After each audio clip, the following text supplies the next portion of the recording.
Yes, yes, yes. Oh, wait a minute. Sick, what happened? Well, What? we gonna get Sick back. You are lagging. Oh, he gone. Yeah, he gone. Don't change your What? camera. Don't shut nothing off. We gonna deal with it. What's good people? You already know. Welcome back to the Dragon's Den. It is something special today. We got that late guy in the building. 3 episodes late. Shout out to my man Centurion for showing up, man. That's my guy. But we also got King of the A button in the building. Y'all know him from the GLG podcast.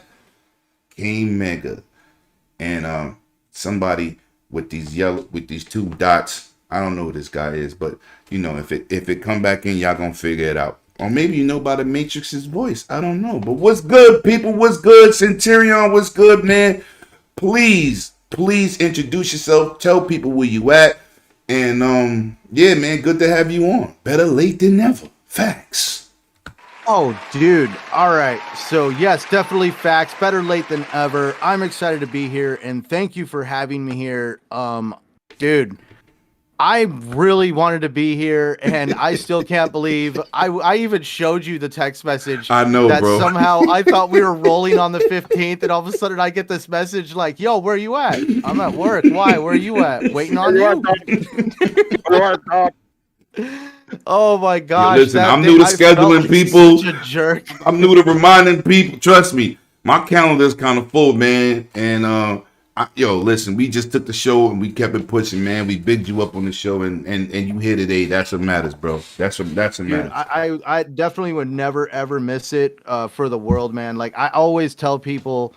When you're trying to tell your friends outside of YouTube about YouTube, they kind of look at you funny, like you sit around your house and talk Dragons about games TV welcomes graphic yeah, I do. And there's the ones you want to tell stories about, and Lemon happens to be one of those guys you want to bring up in conversations because I mean, like what? I'm not trying to be cheesy, man, but what a role model in life. I love your attitude. I love your channel, and to be able to sit here on your show, man, is like a blessing for me, and I'm totally honored. And to be here with K Mega and to finally meet Six Flair. I see him on social media all the time, so I'm excited.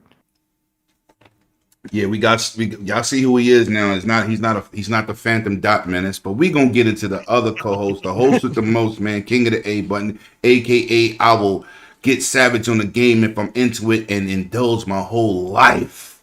This dude is a lifer. It's like he went to the judge and said, "You got life, 340 years plus life." It's my man K Mega. You want to see a game and somebody stream a game that you say, man, I can't do no 200 hours. This man is the man to watch on the stream and Fight Night Sundays. Hilarious moments, man. K Mega, it is so fantastic to have you, bro. Come on, man. It's a pleasure. What's good with you? Man, what's happening, brother? I am so proud and happy for you guys, man. I'm so proud of you and your accomplishments and what you've been doing. It is an honor. I mean, I just can't say this. I mean, just to talk with Centurion again, man, after just being on TXR just the other week, man, is awesome. And then, of course, our boy Six Slayer, our GRG brother, Six Slayer, man. This is amazing, man. I really do. Big ups to you, brother. I know you talked about it, wanted to get this off the ground, but man, I couldn't be more happier for you to invite me into your den.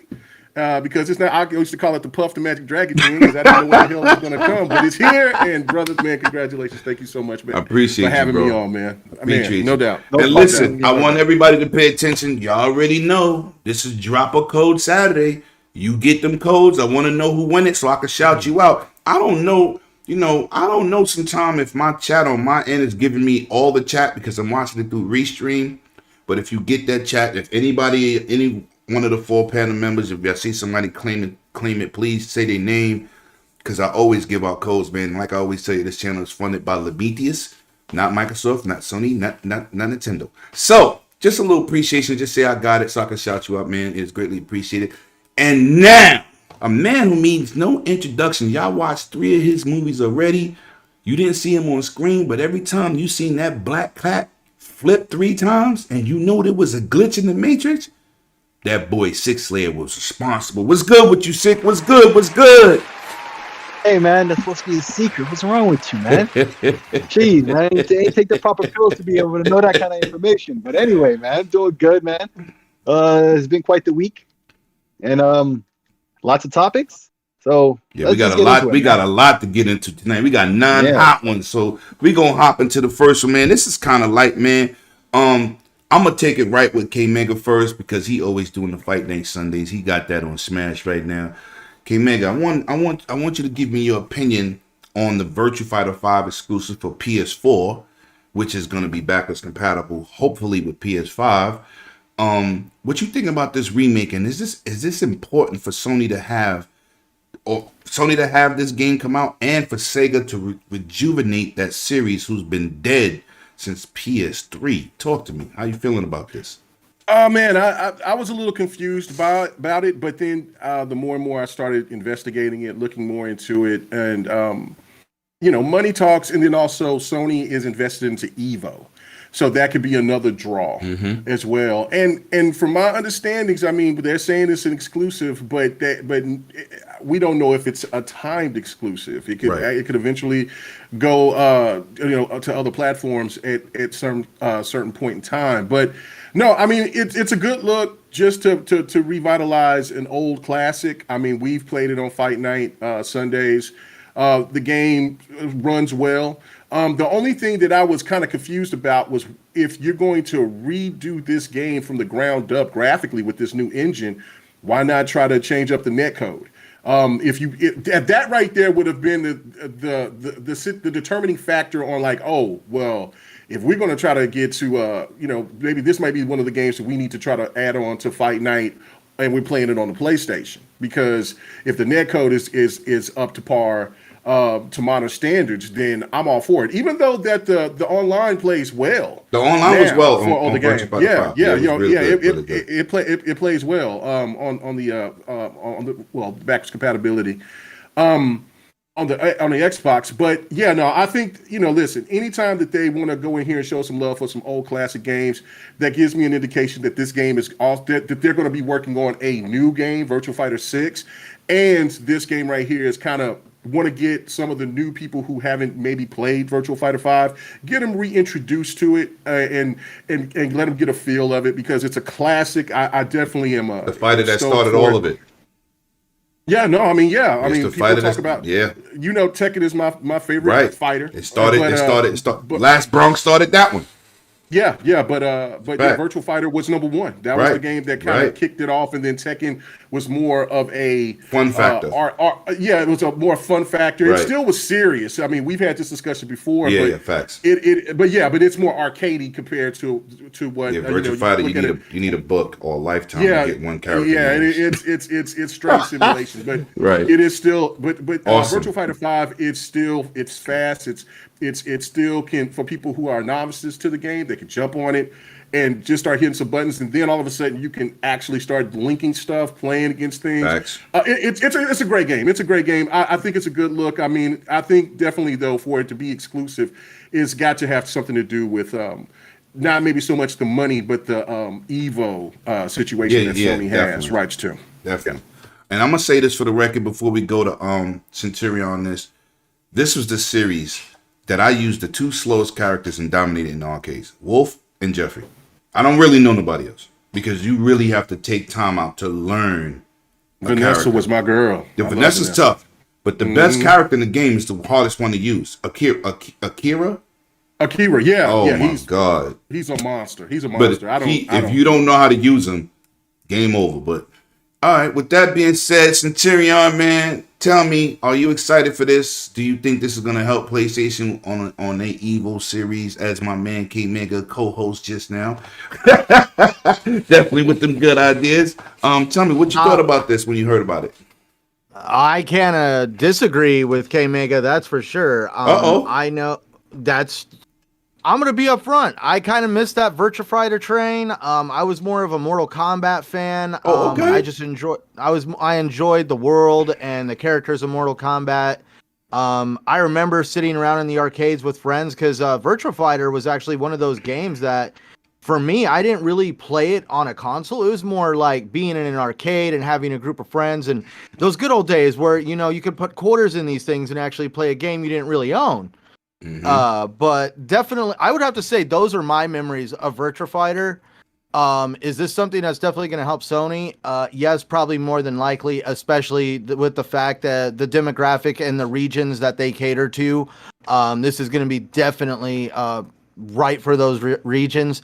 But when it comes to at least my preferences, I really don't know. If I had some friends that I was willing to play the game with, I'd probably pick it up. But other than that, this would probably be something that I would probably end up passing on, just because, unless I don't want to be one of those guys that needs to come to Game Pass. But if by some chance it did come to a service like Game Pass where I picked it up in passing, or maybe even a PS Now, free game drop, because there's actually the game is free. The game free on PlayStation. Oh, really? Oh, PSN game. Yeah. I forgot to mention that. My bad. It is free. Yes, sir. Mm-hmm. Yes, well, sir. See, yes, that's sir. the Day thing. one. Well, in that case, then you never know. I might just download it and give it a shot. But I'm gonna tell you something. I'm gonna give you a little warning. Other days, what? This ain't no Street Fighter. This ain't no Tekken. Tekken take a lot of skill. Street Fighter take a lot of skill. But this has to be the simulator of fighters. I'm telling you, this is not no easy pick up, just kick behind. You really have to learn your character. Chess, not checkers. It's chess, not checkers. And shout out to my boy Sick. We about to go to him next, but he's witnessed me destroy people in this store we used to be in called Game Express. Lines of people trying to beat me, but they all tried to play it like Tekken. You can't play this game like Tekken.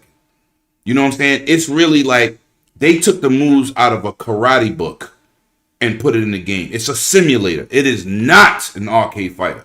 That's why it didn't appeal to the masses with Tekken. You did the charge punch, you hit somebody, and you see the particle circle effect. Boom! You like, oh, this game is flashy. It got more flash. It got more artistic style to it. Even though it's still a technical fighter, Virtua Fighter is like a simulator. It's like Battleville versus Call of Duty. Two different games. So there's no button smashing? You button smash. There's some characters like Sarah that you might get away with because they fast. Brad, because the game is 60 frames. It's always been. Yeah, facts. Always been. So that's one of the that's what very I'm saying. tough. Like it's certain characters, but if you try to jump in and try to play with I forget what the Shaolin monk's name, and don't know his style. Lao. I think Laui or something like that. Yeah, or try to play with the drunken ninja, master. Cage, I think that's his name or whatever. Yeah, you'd be in trouble. Yeah, Kage. Listen. Kage. Listen. You'd be in trouble. The two hardest players, I'm telling you, to use is the two slowest players, Wolf and Jeffrey. And my machine gun kick game is on point. Okay, Mega. Listen. I play other fighting games, but this game here, those two characters, I know almost every move. And I used to go to the arcade, machine gun kick somebody, and then go into the power slam. Game over. And then the monster stomp. Once I do that to you, you got like 2 inches of bar left. I'm telling you, very tough game. Sick. What did you think about this deal? Did you hear about it? Did you see about it? And what did you think, especially coming to PSN?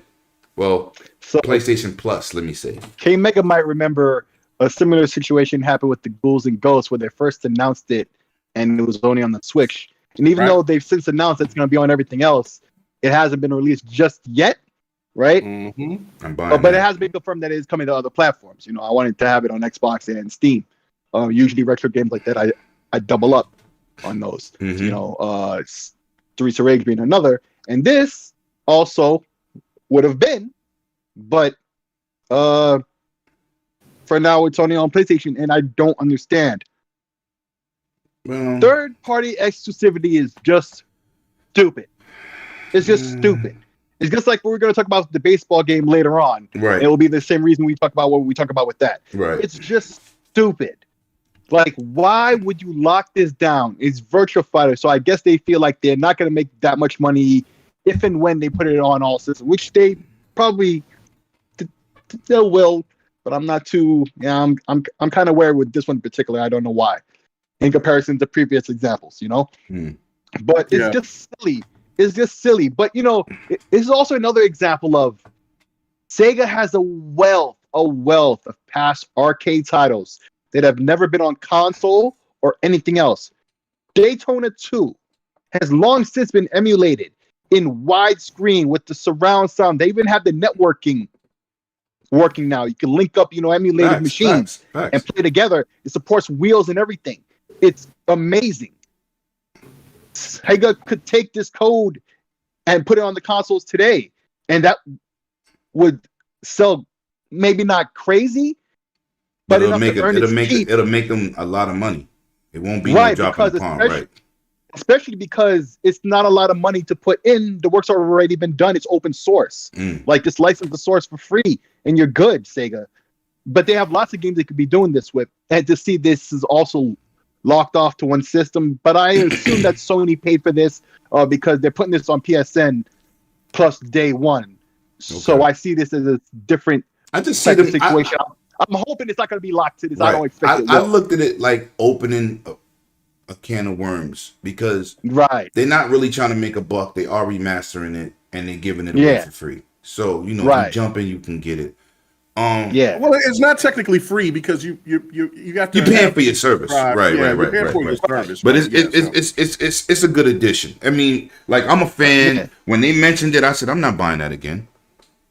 I've been playing Virtua Fighter all my life. I'm not buying that again. But once they said PSN for free, of course I'm going to download it. I'm going to download it. I am a Virtua Fighter retard. I mean, I love the series, but I if they'd have mentioned Virtua Fighter 6 and $100 edition, I'm in. You know what I'm saying? But I was like, another remake? God damn. And Virtua Fighter has never been on PC. Not a single, well, actually they have been, but way back in the day, they ported the first two, I believe. Like, that's since the previous century. Like, there's nothing on current PC that's Virtua Fighter, and that's the missed market on a lot of games. But like I say, it's not just Virtua Fighter. So many games that Sega has. They need to wake up and make this easy money. And yeah, man, shout out to the chat. I already see y'all lit out there, man. Like I always tell y'all, every Saturday is very humbling, man. Even my content creators, I see out there. That's why I got Siri always shouting y'all out. You know what I don't got, K-Mega? I don't got a GRG Siri shout out. I gotta do that next, man. I got a lot of other people. But when you come in the chat, I talk directly to you. But it's like I gotta put that out there, man. Now we're gonna jump into another topic, and we got to keep these topics going. We got 8 more to go. But I do want to say something before you go to the next topic. I just wanted to just say, because I was just reading some more information about it. They're saying that they did this because of the PlayStation's backwards compatibility situation. Because it's not a PlayStation 5 game. No, it's more PS4. It's PS4. Yeah, for the PS4. But you get to play it on the PlayStation 5. Right. With that being said, what gets me intrigued is that, and I just was watching the gameplay of it because I have not watched I haven't seen any gameplay of it until just right there at the moment. This is just one of those things I think that the media just doesn't go and address, not like they did with Rise of the Tomb Raider or with other games. Yeah, they don't get that much attention. Facts. It doesn't get that much attention, and the media just isn't seem to be interested in wanting to know if this game is only going to be on PlayStation, because what Six Slayer absolutely said was right. Virtua Fighter 5 on PC would be a win. Now, that's what gives the opening, I think, for the opportunity for the game to be timed. Now I could be completely wrong, but this is why I say that, is because now for what Sony's planning on doing, we'll be talking about that here, I think, a little bit later. But I just think that it's more about the whole Evo thing, the presentation, and just Sony just doing the marketing rights and want to get more people added onto their. And I'm gonna tell you what's crazy. A lot of people don't know Virtua Fighter is bigger than Tekken in Japan. Way bigger, like not even a conversation bigger. Like in the Western market, Tekken overrides Virtua Fighter, but in Japan, it's like the 3D Street Fighter. They love Virtua Fighter. It's like ridiculous, because if y'all remember this, when it dropped on PlayStation 3, we didn't have it for a long time. They brought it out later. They did not. It was no simultaneously release. It wasn't no short window. Japan is really heavy duty on this game, so I know for them to drop this and it to be free is definitely going to be a great look for Japan. the Western market, we like the flashier games, we like the more fast-paced games, but Virtua Fighter is huge in Japan. It's sometimes back in the days, I wished I lived in Japan and played the competition, because out here I was like smoking everybody. I was like, yo, we got to do something different. Now we're gonna get into another good trailer we saw, man. And I'm gonna say something before I go to any guest. I don't care about Dying Light 2. Awesome game. It's just one of those games. I'm pulling out my D card tonight, K Mega. I think I just have to watch because that game is awesome, and I love my zombie game. That's why they say nothing last night. I was just like, I don't want to talk about it because it's just so. It's another big title that you really gotta dive into with everything, because Dying Light 1 was amazing, and I was like, I'm not doing all that. The parkouring and the way they opened up the city, I said, yo, that's just I can't do it. I can't stay focused. It's just too much to do with all these games, man. So I'm gonna get myself out the way. Listen, the trailer was amazing. They definitely take it to another level. But we're gonna go to Centurion on this, man. Are you a Dying Light fan, and are you looking forward to 2? And was you impressed by this trailer? Yes, I'm a Dying Light fan, and yes, I am enjoying what I'm seeing everything I've seen when it comes to Dying Light 2 itself. Definitely looking forward to because there is that whole question. It seems like they're pushing more of a humanity aspect, so I'm very curious on how much we're actually going to see of the zombies. Is this going to be something that just don't go out at night to see them, or are they actually going to have like a daytime thing? Because I just, how it is, as time goes by, as the story goes by, is there something that keeps these zombies appearing, or is it just humanity is taking back over? And now, because the whole title says stay human. Right. I love the fact that there is going to be choices that obviously influence the outcome of the game, how it changes the dynamics of the game. We've seen how in previous trailers, the idea of helping somebody get water or not helping them get water completely changed the outcome of the game. I totally feel your plight, Lemon, on, oh my God, this is a big game. You expect me to do all this? Are you really going to pass on it? Are you for real? Yo, dude, we got a lot of games coming out, and I can't be frauding the public and be like, yeah, I'm buying everything. I'm buying everything major. This is a title I'll pick up later. I love the game. I've loved everything I've seen. I even dove into it. But some things are just overwhelming. You know what I'm saying? We're going to have Halo. That's going to take my multiplayer life after that single player. That's just the facts. We're going to have Battlefield 6. Yeah. We're talking Battlefield 6. After I beat that single player, I'm a multiplayer fiend. I'm going to be in the building. And Lord knows what they show at E3. You know what I'm saying? And it's just, I'm not discrediting the game. I know I should have dove in the first time. You know what I'm saying? Like after watching Horizon Forbidden West, I said, damn, I gotta be Zero Dawn now. Like it just, but those open world games, man, it's a lot. And Dying Light was dropping content after content after content. It's like Destiny. Once you get behind, you can't catch up.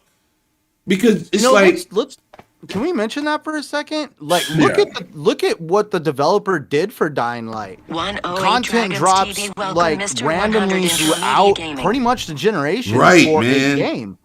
I thought that was really awesome. I mean, oh my gosh, what was it? What was it, the Homecoming or basically the one where you end up out in basically the farming country and you're out there in a dune buggy rolling around just driving over everything. That completely sucked me back into the game when they came out with that DLC. Right. I mean, I feel like at least the developer did things right with the first game. They also, at least for me, I skipped the launch of pretty much both game consoles in the beginning of last generation just because I couldn't afford to be gaming at the time. I bought them a year later, and I got Shadow of Mordor, and I ended up getting another game that steals your life. Shout out to K Mega. Yeah, Shadow of Mordor, Shadow of War. Yeah, that game I stole. played Shadow of Mordor. I've actually beat Shadow of Mordor twice. Oh my lord. And now I got to do Shadow of War, but I picked up Shadow of Mordor and Dying Light as pretty much my launch titles, and I got sucked into Dying Light. I had a blast playing Dying Light. I feel like the only thing for me that made me want to throw the controller was that the football stadium DLC where dude kidnaps you and puts a bomb around your neck and you have to do all the challenges in a certain amount of time. That right there, that was a marathon. I mean, yeah, man. It's I haven't got deep into the game to know myself personally, but I'm really intrigued by this. That trailer had me really hyped. Yo, that trailer had me hyped. I'm like, man, I'm gonna have to play one behind this now. Now, yeah, listen, they supported one all the way up until last year. Yeah, Nick Banks talked me into getting the game, and so I was like, man, shout out to Nick. And then so I was like, man, I'll go ahead and give it a shot. And when I played it, I liked it, and I was thinking to myself, oh man, you know what? I might go ahead and just kind of dive into it. The story seems pretty intriguing. I did like the whole it's good, day. It's good. Atmosphere. But there was another game that dropped, and you know how it is. If I get caught up into something, and then there might be something that I like, but if there's something that I love, I'm going to something that I love, and then the next thing you know, I haven't got back to it. Yeah, I shut it down. So, this is going to make me go back and play it. I got to finish the trilogy for Mass Effect. I'm on the third game now, so that's crazy. I feel like I should applaud you for that. Yeah, facts. There. That's crazy. I'm still trying to do the first game. He said I'm on the third game. Oh, really? Oh, that's it. I put 60 hours in the first game, and then I know I put about a good 45 into the second one. And so, because I've done everything in both of them so far, and I've made some different changes because of course, most of us all who played it beat it back then. But I made some changes. I let Ashley live this time around, and so then when I seen her in this third one, I'm like, "Yo, Ashley looking like that? Okay, all right." Not to be a nerd real quick, but they didn't remember back in the third game the galactic readiness thing that showed you how ready the galaxy was to fight the Reapers. Yes. And you had to actually build that up doing the multiplayer. Yes. They didn't really advertise to everybody that galactic readiness meter now fills up based on how hardcore you play the first two games. Really? So basically, if you just burn through the first two games and don't do anything, you can actually affect that meter. Yeah. Oh, well, then that should be good. Then we should be like choice you made in all three games affects. Yeah. Yeah, they're saying like if you got to do all the missions and basically put some effort into the first two games, because I read an article that said if you just like don't do any of the side quests or make do anything other than the main storylines in the first two games, you'll like completely like burn out that meter, and you'll get basically the low budget ending of Mass Effect 3. Oh wow, excellent. So yeah, no, the second one, the only one that I couldn't get, I did the mission. I just didn't give that information to when you got the Solarian. I mean the Solarian chick with the psychic powers. Not Solarian, the Asari chick with all the powers. I forget her name. And there was this, I forgot what those little guys are, the little chubby guys. He got caught, and I got some information, and I was supposed to send that off to that cop, but I didn't. I kept it because I was thinking like I was going to maybe go back to him and maybe bribe him for something, or maybe he got some intel on something else. But that was the only mission because you couldn't go back to that spot. So that is the only mission in 2 that I didn't do, and in the first one I did every mission. So that's awesome. I'm stoked. I'm stoked now. Okay, so you done with Dying Light? Can we move on to 6 because y'all killed it? I'm just saying. Did we just prove what happened to Dying Light 1? Did we just prove what happened? Yeah. We start talking about Mass Effect. Listen, one thing leads to the other. Don't matter. Well, I wanted to ask you, did anybody here play the game long enough to truly actually experience the day and night cycle at its prime? Nah. I watched it. I've watched it. I put about 5 hours in it, but I put 5 hours into it. That's like prenatal care. After a while, it got fun when you were that game is I guess you'd say awesome, deep in man. the game in the cities, and you'd be hanging up on the pretty much the power lines, and you'd be firing your gun off just to attract enemies at night. Thanks. No, I haven't done that. And at nighttime they get crazy. Samara, that's her name, Samara. Yeah. Let me shout out. And I don't even know why I couldn't think of a name because I was trying to smash though at the end, So you always trying to smash a character. You like a virtual sex offender. Smash them all. Jack, Miranda, Tally, all of them. I even got to the old girl, the chick, well, she used to be a redhead, I thought, and the other one, she looks a little different. The cadet that would help you out, and she was tell you that there was people need messages and stuff like that. Yeah, I'm getting them all, son. Let me shout out to the chat, man. I'm gonna shout out my only person on Twitch, my man Pixel Slapper in the building. I see my man, because I don't know what's up with Twitch, man. I don't know if they advertise me properly. Shout out to Graphic God, man. Dragon Heart Yobi, man. I'm possibly gonna be on the next Retro Renegades with y'all. Nice. Meister Man, Bloody's in the building. I see you changing accounts. I'm paying attention, people, but remember, I'm producing, I'm pushing buttons, and I'm keeping it active. You already know this. And shout out to my little big brother. No, he ain't big. Shout out to the mini micro Pete brother, Mr. 100 in the building, aka I will trash your PlayStation on deck. That's what he does. Shout out to ATL and Smitty Smith. And I missed anybody. I'm going around, baby. The chat is lit right now. I can't keep up. Keep up that good work. You know what I'm saying? Good to see 100 in the chat, man. Facts. Let's get it. Now, Sick, man. I don't know if you're a Dying Light fan. I know you're a PC heavy dude, man. And let me tell you, I'm gonna straight cut you off because you should have just let me either go first or right after yourself. Because bruh, you have no emotions. More zombies? No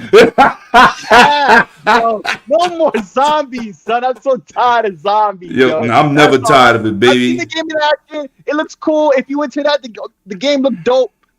I heard the second one's coming out. I care so little. I didn't even bother to watch the video. I ignore it anytime I scroll past it anywhere. I don't care because I'm tired of zombies. All right. But the first one looked great, and if you like the first one, I'm sure from everything I've been hearing, you're gonna like the second one. Yeah, you're gonna like the second one. I ain't mad at it. I just don't care. No more zombies. I'm done. I can't do it no more. This is going to be the last topic that most people talk about on 95% of the podcast, and then we're going to get into the nitty-gritty of stuff, because I always like to talk about topics. That's what we do here, that most people don't cover. Everybody covers the major topics, but you got to be different. So, we're going to talk about State of Play, not that boring, no commentary, atmospheric, 3-hour stream. We're not going to do that. We're going to get straight into Horizon Forbidden West and Far Cry 6. I'm going to let the guests go. So who want to go first? K-Mega or Centurion? Let Centurion go. All right, Centurion. Give me what you thought about these two trailers and what are you excited for? Okay.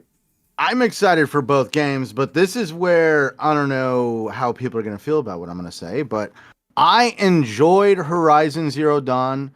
The moment I read the first article in Game Informer, saw the photos of this game, the moment I actually literally went to a GameStop to purchase a different game and found out that the game was actually coming out the following day. And I literally pre-ordered it and went back the next day and got it and played that game pretty much start to finish. I actually had a really good time playing it. I want to say I didn't 100% it, but I did a very good job of going around grabbing the collectibles and all the other stuff. Mm-hmm. So I feel like I really did get, I guess you would say, the Horizon experience or Zero Dawn experience. Okay. I even got the unlocked special armor. Did you ever go through all that? Pretty much grabbing all the Nah, this is what I did. This is what I did. You see that? Okay, so you got the collectible. You got the actual statue. No, So, I didn't go through the game. I just bought the collectible. No, well, there was a. I got I guess three there's a special set of weapons and the armor. So yeah, they Facts. give you your own set of armor for that, but there Right, was like right. there was like a shielded set of armor that you had to go through and find all like the Oh, electronic something flowers or else. something to Okay. basically Oh yeah, yeah, to yeah, get yeah, it. Mm. I even went through and got that. I mean, I had a good time playing the game. So when I'm watching the trailer for part 2, I'm excited. I enjoyed the story. Part 2 looks extremely colorful. I That mean, color like, gamut is wide as hell. oh, dude, Facts. I love it. Not to sound corny, but it almost reminded me of Jurassic Park with robots for a second. Yeah. That color gamut is crazy. You're seeing some of the classic, like now, a lot of people that probably didn't play the game all the way to the end didn't recognize. I already saw one character that I knew from the original game. I can't exactly tell you the whole backstory on this guy, but I know he was pretty much one of the friends that she made throughout the story. So it's good to see that they're actually tapping into the original game. I'm kind of curious on how they're going to tie it all in together, because if you really saw the very end, you basically the virus was no spoilers. yeah, you basically see what's going on with dude at the end, and that's where you're just like, I'm really curious on how they're gonna tie it all back in with the first game, because the first game really had a good message. Yeah, it did. And then now it just had bad aiming. Bad aim, but I mean to really think about the message about the first game and what really was going on, because the whole time you're playing it, you're trying to understand what these machines are for, and then all of a sudden you get towards the end and it's like, hey, this is what they're for, this is what they do, this is pretty much how your world works, and this is why you're here. And I mean, it was just like, oh wow, that was crazy. Okay. But moving on to Far Cry 6 real quick. Dude, what more could you want? I've been a big Far Cry fan for a very long time. Thanks. And I don't care how many towers I gotta climb and basically survey the area. Right, and scope it out. It's a fun game, fun series. And here's one thing I love about the series is it's found its niche in making iconic bad guys. Thanks. We've got Voss, we've got the Father, we've got Pagan Min. Yeah, the Father was weird, yo. Dude, the Father, and then Charles Manson in the making. Oh man! And the thing is, though, the fact that he was actually played by a legitimate, like, all these people were played by actors. Yeah. Mm-hmm. Yeah. So that's where it's like, these are actual people. If you really think about it, then there is an individual out there that looks like them and in a way can act like them if they get in character. I remember seeing the photos of the guy who played the Father with all the other characters around him, and I'm just saying, dude definitely looked like a cult leader. No, he was a cult leader. Not looked. He was. He was. He was crazy. But I'm definitely looking for, dude, the graphics look amazing in the trailer. The gunplay looks amazing. We're gonna have yet another fun, zany story. Right. Dude, is Herc gonna make another appearance?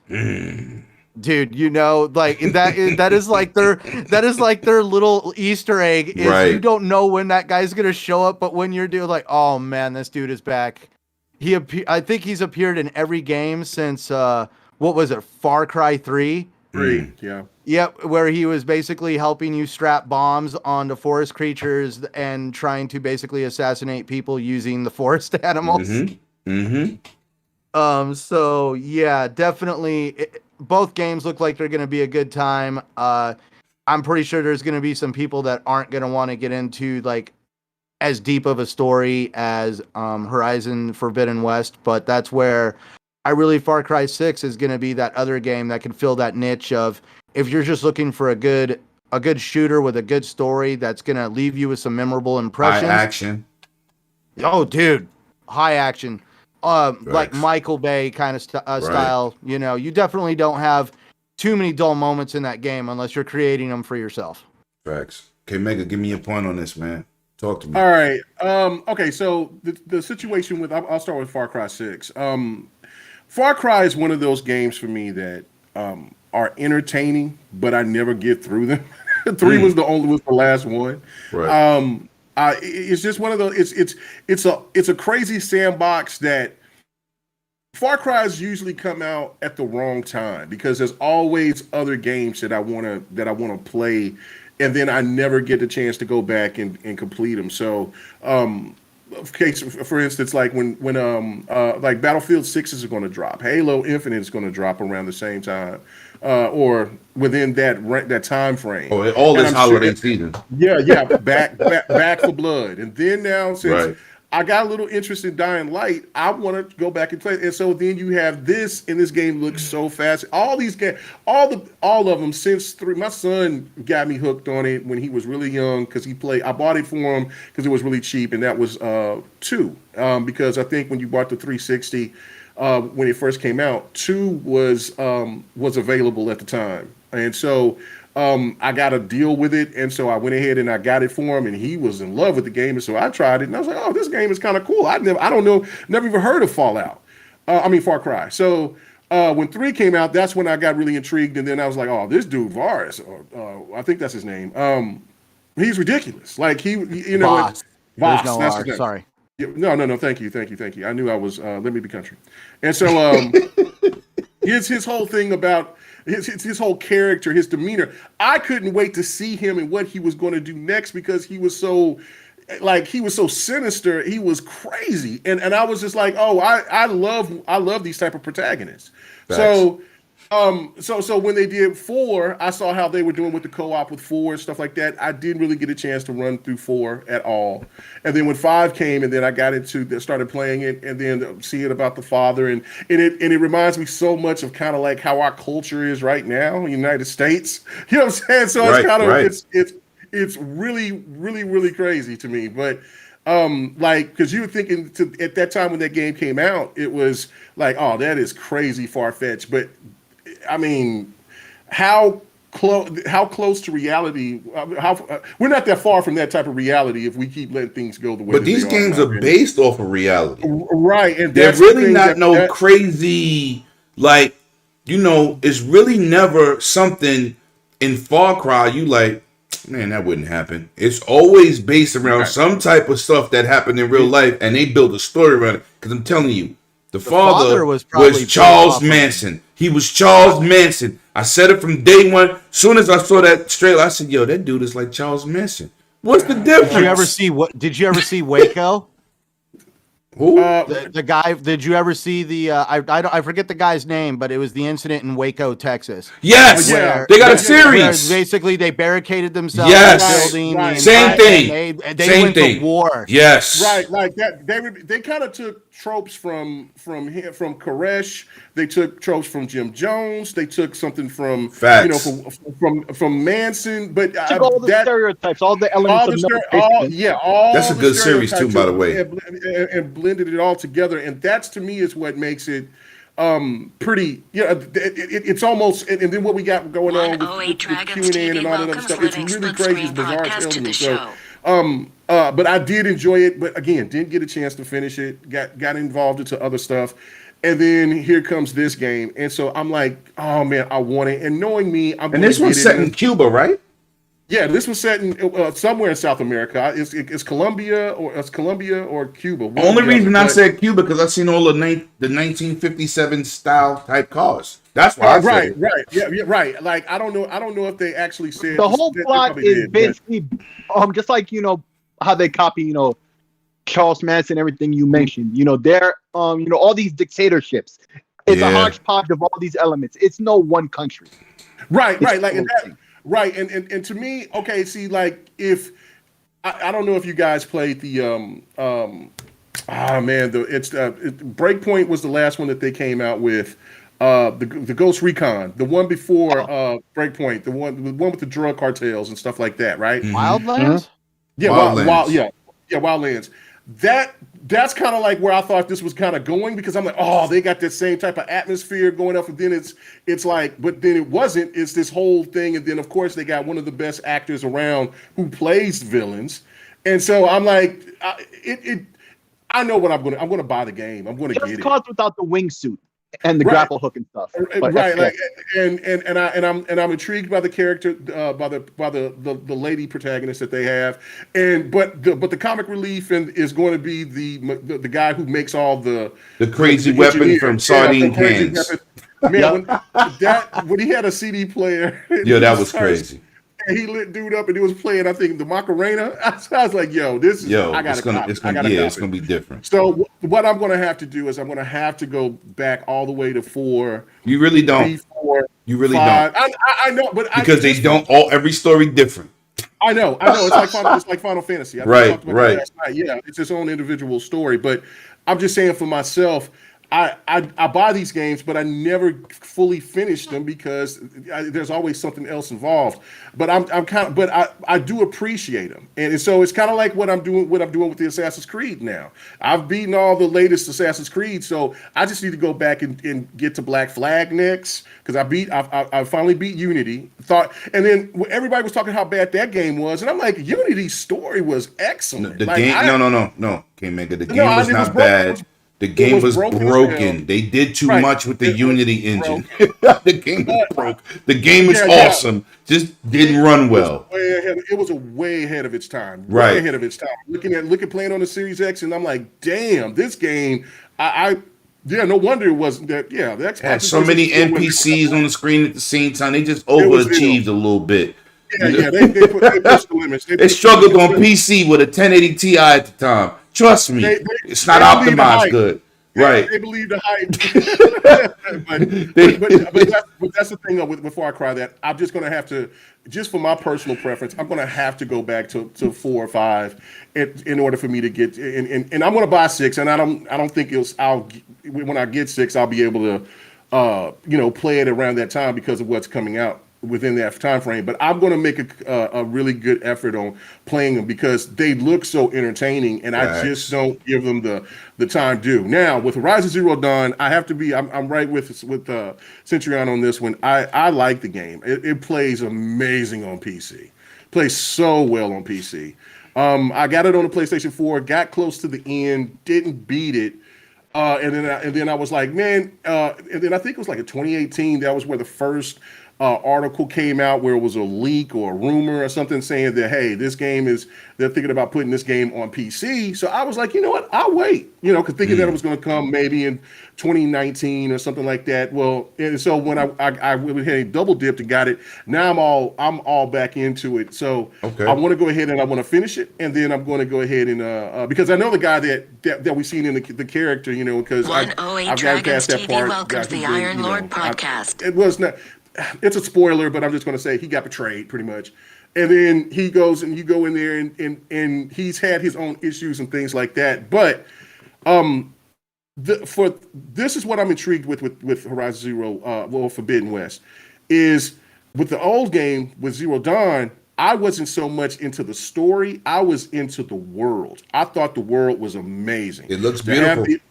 It's beautiful. I just liked running around, just hunting, killing alligators and big ass T-Rex looking creatures and just everything. I'm riding on, and, getting them and riding them and just taking all different types of stuff from them and everything.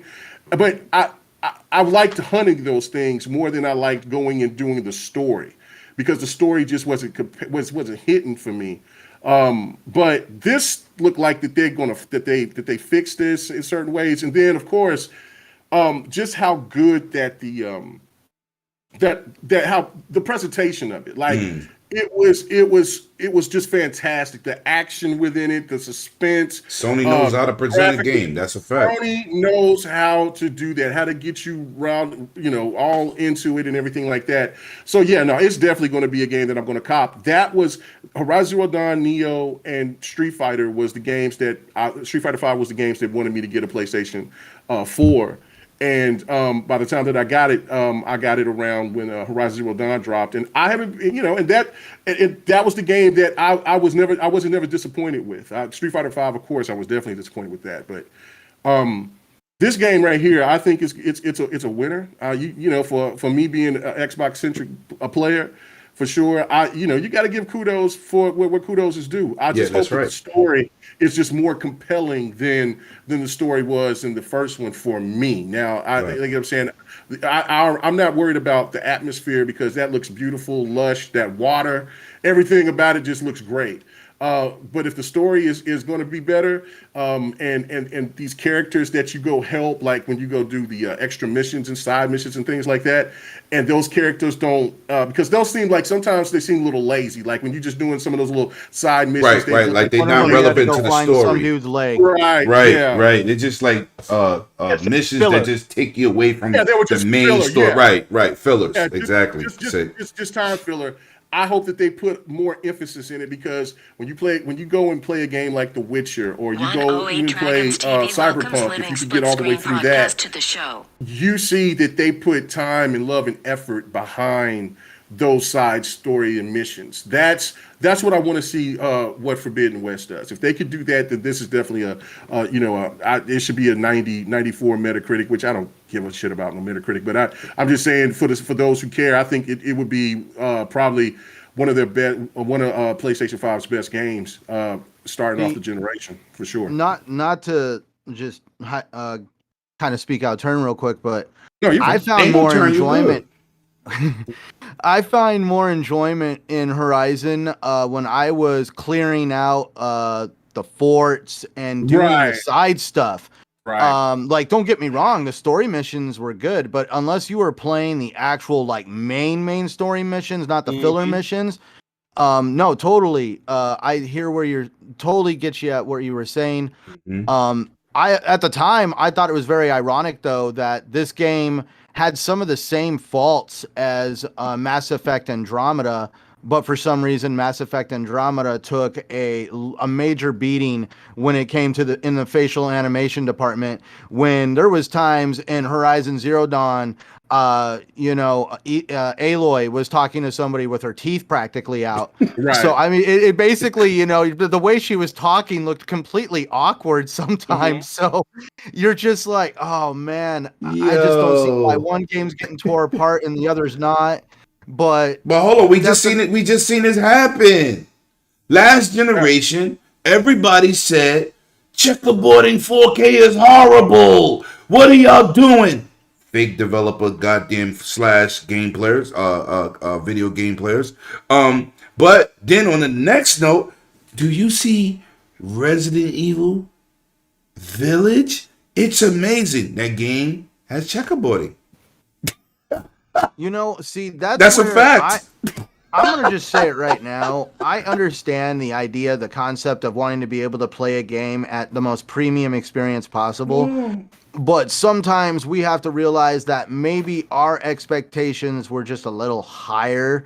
I can handle checkerboarding. I can handle playing a game at 1080.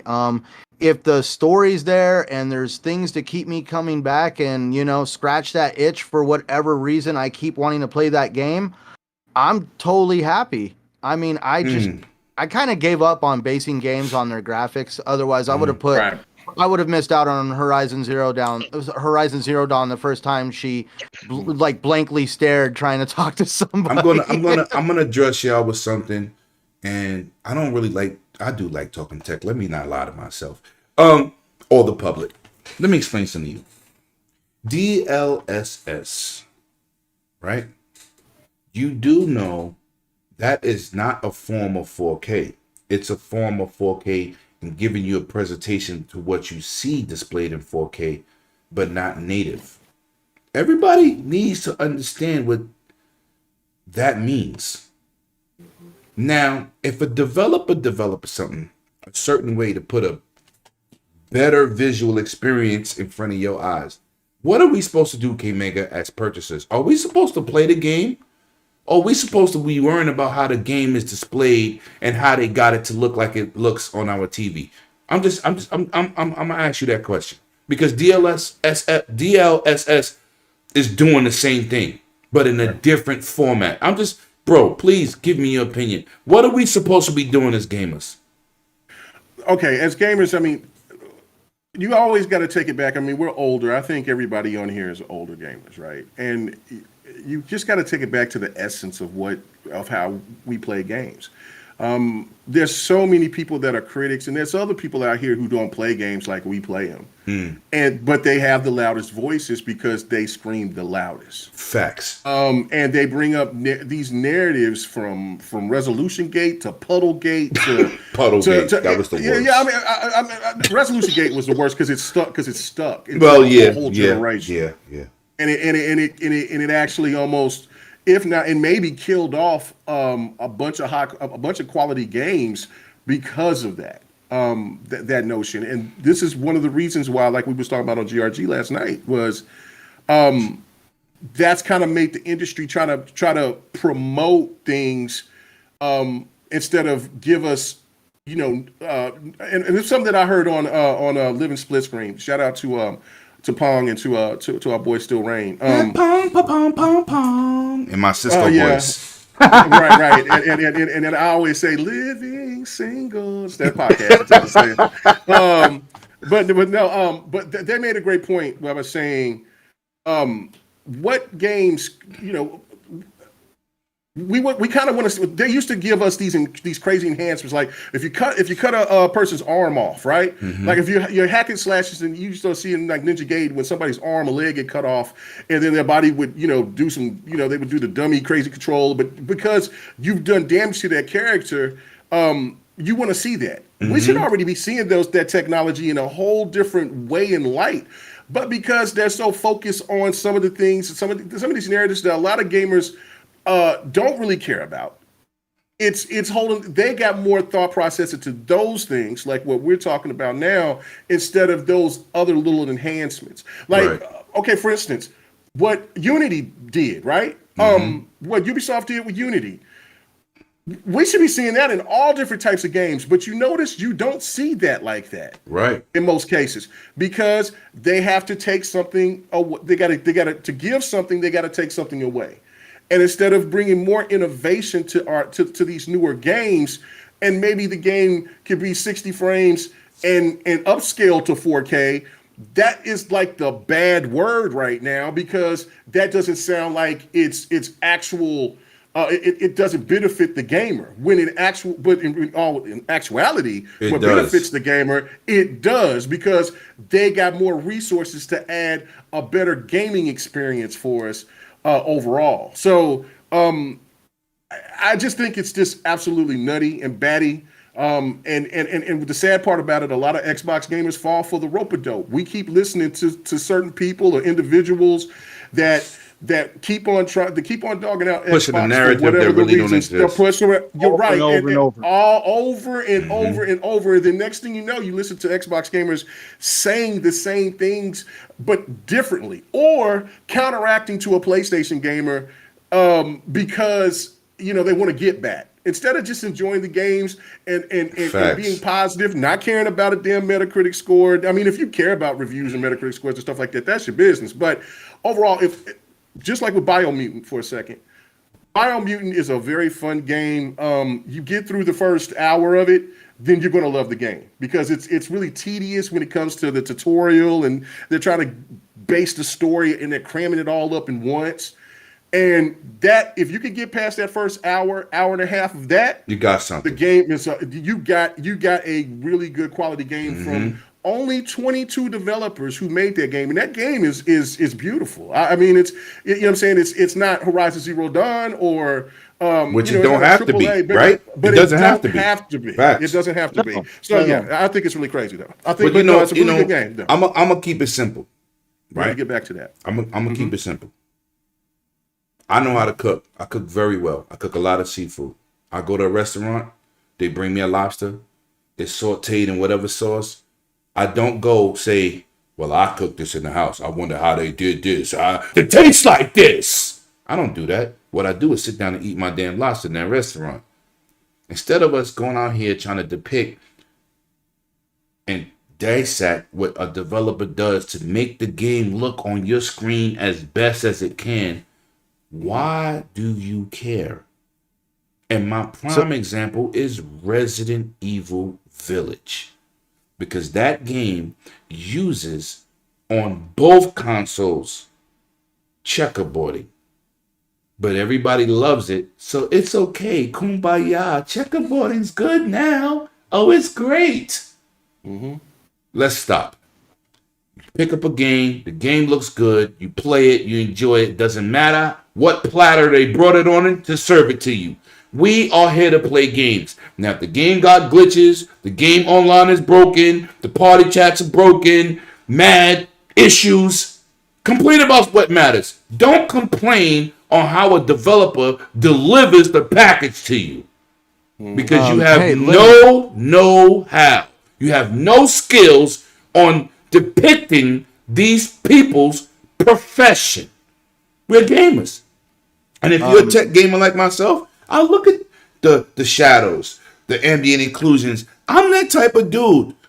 I looked at this game, Horizon Forbidden West, and I didn't look at, okay, we already know the game gonna be beautiful. I want to look at the improvements on shadows. Like I said last night on GRG, look at how that bow reflects off her back as she's fighting, going around that big, I guess, elephant, metal elephant, whatever you want to call it. Mm-hmm. And look when the lighting changed on her back, the reflections from the trees and the shade in between the sun going between the blades. Y'all not looking at that. Y'all want to look at what you want to look at and say, oh, wait a minute. I seen pop up 17 miles down the block. Come on, man. When we going to play games again? And when we going to have a real opinion and give people the facts? You can't. Half of us don't understand what it takes to bring this type of immersion to the public visually. We don't understand it. We don't know. But you got places like Digital Foundry. You got other people out here promoting things. Oh, this frame dropped one time. You don't even see that in real action. You don't.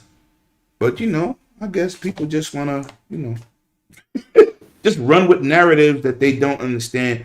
And you kind of make yourself look bad when you get out here, you talk about things you don't understand. Look, what was the game that just happened? Outriders. Oh, Xbox is inferior. It's a demo. Now it comes out. Not only is Xbox running exactly like PS5 at a higher resolution with more effects. Shout out to Digital Foundry for being truthful. Because in the beginning, they was killing it. You can't kill a demo. You can't kill a beta. Keyword is demo. Keyword is beta. Now the game come out, running 100%. Crickets. Crickets from the Cricket Gallery. Who started all of? Oh, look at the demo. Oh yeah, now okay. Now look. I mean, remember they did it to Halo. They did it to Halo 5 player. They did it to Gears 4 demo. I'm just saying, man. Listen, we need to play games. We need to enjoy our titles. We need to respect others' opinions, other people's opinions. But we need to play games. We need to take the narrative. Unless y'all going to school for graphics and like my man Sick was on that route to learn how to do these things, and you just going to GameStop or the damn Xbox store, the PlayStation store, and you just downloading the game and playing it, you are not a critic. And Twitter is not making you one either because you talk too much. Because you can type it, that don't make you right. We need to just play games as a community, man. Stop worrying about how they deliver in the pack. When you get your brand new TV, you care if UPS caught a flat down the block? You worrying about if UPS pull up to your door, ring your bell, and give you that new TV. You don't care how it got there. Same thing with these games, people. Same thing. Lemon, how about, can I ask you one question? If somebody was to give you, we'll just say a brand new Camaro right now, are you going to be worried about how they did the fuel filter on that thing? No, sir. No. You know what I'm going to do? I'm going to be on Twitter like this. Yo! Look what I'm doing. That's right. You know how many times I ain't going to care how you got it to me. You know how many actually just happened this week? I went and get my wife's car worked on. The mechanic looked at me and was like, yeah, they put this thing under the intake manifold. I was like, well, what the hell did they do that for? Well, I don't know. The engineer just wanted to do it. Yo, listen. All right. Well, we got to fix it. I put my truck in the shop this week. It's what they had to do. And I'm trying to get it ready for the summer. I love my truck. Mechanic tried to explain. I see a dude. I'm not a mechanic. I just want to drive and look nice. I don't care how you fix it. I don't care what the part looked like when you took it out. I don't care. My job is to pay you and drive off. That's it. That's it. The one thing to me overall is when you have people. Listen, I don't understand I know how we got here. I just don't understand why is it that some people just want to continuing to dwell up in it. Like, that's the thing that trips me out more than anything. But I mean, it just comes with like reality television. People love train wrecks, and so there's when people goes on crazy rants and say this is trash, this is ass, this is bad, this looks this, and show in, pop in from something, and you got to put it in a close up, and it's got to be in slow motion. I guess I get it because it's just entertainment, but it also is, like I said before, taking away from advances that we could be getting in gaming that we were getting in the PlayStation 3 360 era. Mm-hmm. Like that to me is what is just crazy. Like when I first heard about Resolution, when I first got into this whole YouTube thing, or I wasn't a YouTuber at the time, but like just getting on social media. I was like, what are y'all talking about? Like, y'all talking about the holiday coming up? I mean, the New Year's resolution? Are you talking about that? Like, what are you talking about? Something that matters? I was so ignorant to all that stuff. And then really it just cracks me up because the people that talks about it the most are giving up information that is primarily from people who knows about PCs, and we're console gamers. How the hell is it that it's console gamers keep trying to talk like they're PC gamers, facts. but then swear, but half of them don't even have a PC. And I'm going to say this: one of my first episodes, I can never forget this.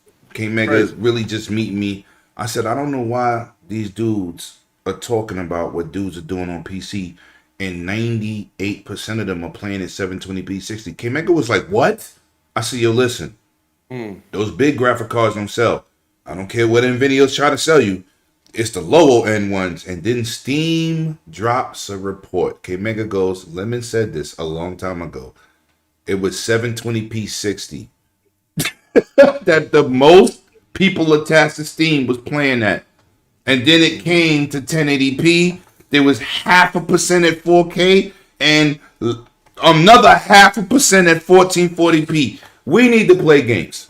If you don't invest into what you love to spend those big money, please, people on Twitter, stop. And I'm gonna say something. We don't have Super Chat here. We won't ever have Super Chat, but we will have Cash App. We ain't doing no Super Chat. Goddamn YouTube take enough. But gamers. This is my man Ponso. Gamers will always play the games. The children will play the BS on Twitter. And those are facts. We only preach the facts here. Off on the subject, I haven't really spoken on it just yet. Yeah. But tell us about the two games first. Tell about the games first. Tell about the games. Okay. Far Cry 6, man.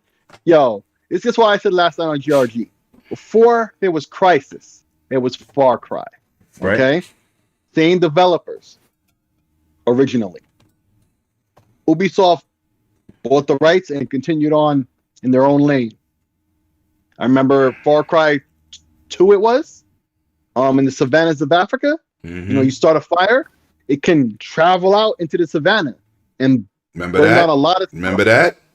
Yep, the AI, all that stuff that you see in Crisis and stuff. It started with Far Cry. And so it had that same DNA. It has those same elements. Now, with the story they have, every game, the villain, the antagonist, is really the most interesting character. It's like the main character. The protagonist who you embody will have, a character, but you embody that. You're supposed to be that person. They just put you in the situation. They give you, for instance, of what that person is, and then you live that life. Mm-hmm. In that situation, versus this intriguing antagonist. And they've had many great actors, and now it's the turn of Giancarlo Esposito, a veteran in this industry. Okay? Mm-hmm. Great actor. And I mean, just like we were talking about earlier, this is a mix of all the dictatorships that you see in South America and Central America, and they put all those stereotypes together with a great actor who's basically grooming a psycho killer type of dictator. And I don't know if the gameplay is going to be affected by how you deal with this character. If because there's always plot twists and stuff, and depending on how you play, the ending is affected. There's the influence this kid is having from his father, and then they might be the influence of the actions you're having in game. I would love to see a dynamic like that. That would be cool, but we'd have to wait and see. But Far Cry has never failed, except for Primal, but that really doesn't count. It didn't fail. It just didn't have that huge success, but it's a different style of game. That was a quick fix. We're gonna throw y'all some content. You know what I'm saying? Yeah, but it was really a full side game of its own. But yeah, it was a full side. Like y'all. There was a numbered. It was a numbered Far Cry. This is Far Cry 6. 108 Dragons TV welcomes Four Guys with Quarters. And the last thing I want to say is about these weapons. There's a slight dash of Saints Row 3 ridiculousness with these weapons. Just a little bit, not sharks eating up from the ground, but hey, CDs and all types of weird things, man. That's crazy. Facts. All right, so we're gonna move on, man. We got a couple more topics left, man, and we're gonna do this real quick. We're gonna talk about this Unreal demo with them not only showcasing the PlayStation version. They started off with the Xbox version of the new Epic 5 Unreal Engine. Did anybody on the panel see this? Yes, I saw it. And what about you, Centurion? You saw it? Centurion. I'm here. I was trying to find the damn button. Oh my god! I had to pull out the crickets on you real quick. I'm over here in the bushes actually checking it out right now because I'm like literally been working like freaking 16-hour days. I'm sorry. Okay, it's no problem, bro. I'm gonna let you rock with that. We're gonna start off with K Mega. All right. K, what did you think about how the ease of development and towards the end of the video? I watched the whole thing, man. It's more for developers, but what did you think about what they're doing with this tech? And they're pushing like a DLSS for Unreal Engine, which is making the assets that you currently see more advanced and not worrying about the backgrounds to give you that better visual fidelity. What did you think about this, and did you like what you saw? Oh no, it looked great. I mean, I've been, who I hang around. So I mean, mostly. So of course, I was hearing about the Quail and all of this other stuff. Right. I think I pronounced that correctly. But those things, I've been hearing all about this stuff prior. Right. Yeah, and so to me, seeing it in action, and then knowing that this is where we're going. Right, like it's just amazing. I mean, when we seen the old demo before, that was shown on the PlayStation, that looked phenomenal. The lighting and all the way they captured it. 1440p. Let's express that. Right. Looked That amazing. Looked absolutely stunning. Right. The particle effects, everything like that was just ground. This right here was. It just took it to another level with detail, and so I can't. By the time, like I've been saying, I think this generation is going to be a lot longer than what we had the previous one. I think this is going to be around the PlayStation 3, 360. Xbox 360 era. Right. We're looking at maybe about 10 years. Yeah, because there's so much juice in this box. We're seeing now. Just think about this for a second. The PlayStation 4 is going to get Horizon Forbidden West. That still shows you that the PlayStation and that the PlayStation Pro still has juice. The Xbox One X still has juice. Oh, facts. Yeah, you know what I'm saying? Listen, that's the thing to me is that that's why I think the generation is going to go a little bit longer, and because these consoles still have a lot more to give before they're actually done. And by the time that we get to the games that's going to be only exclusive, it's going to blow our minds. I mean, this is why I can't wait. And I know that we're going to have a topic talking about predictions. I'm just going to just say this, though. I am very intrigued about I'm very intrigued about what the coalition's going to do, or assuming what they're going to do with something that's going to be related to the Unreal Engine. And if rumors are correct, then we'll get to see it here pretty soon. But I'm stoked. I'm really, really, really stoked by it. It's to be a gamer for like we've been gaming for so long. You know, I've been gaming since the '70s, since the late '70s. Since it started. Yeah, we the pioneers, we the OGs, and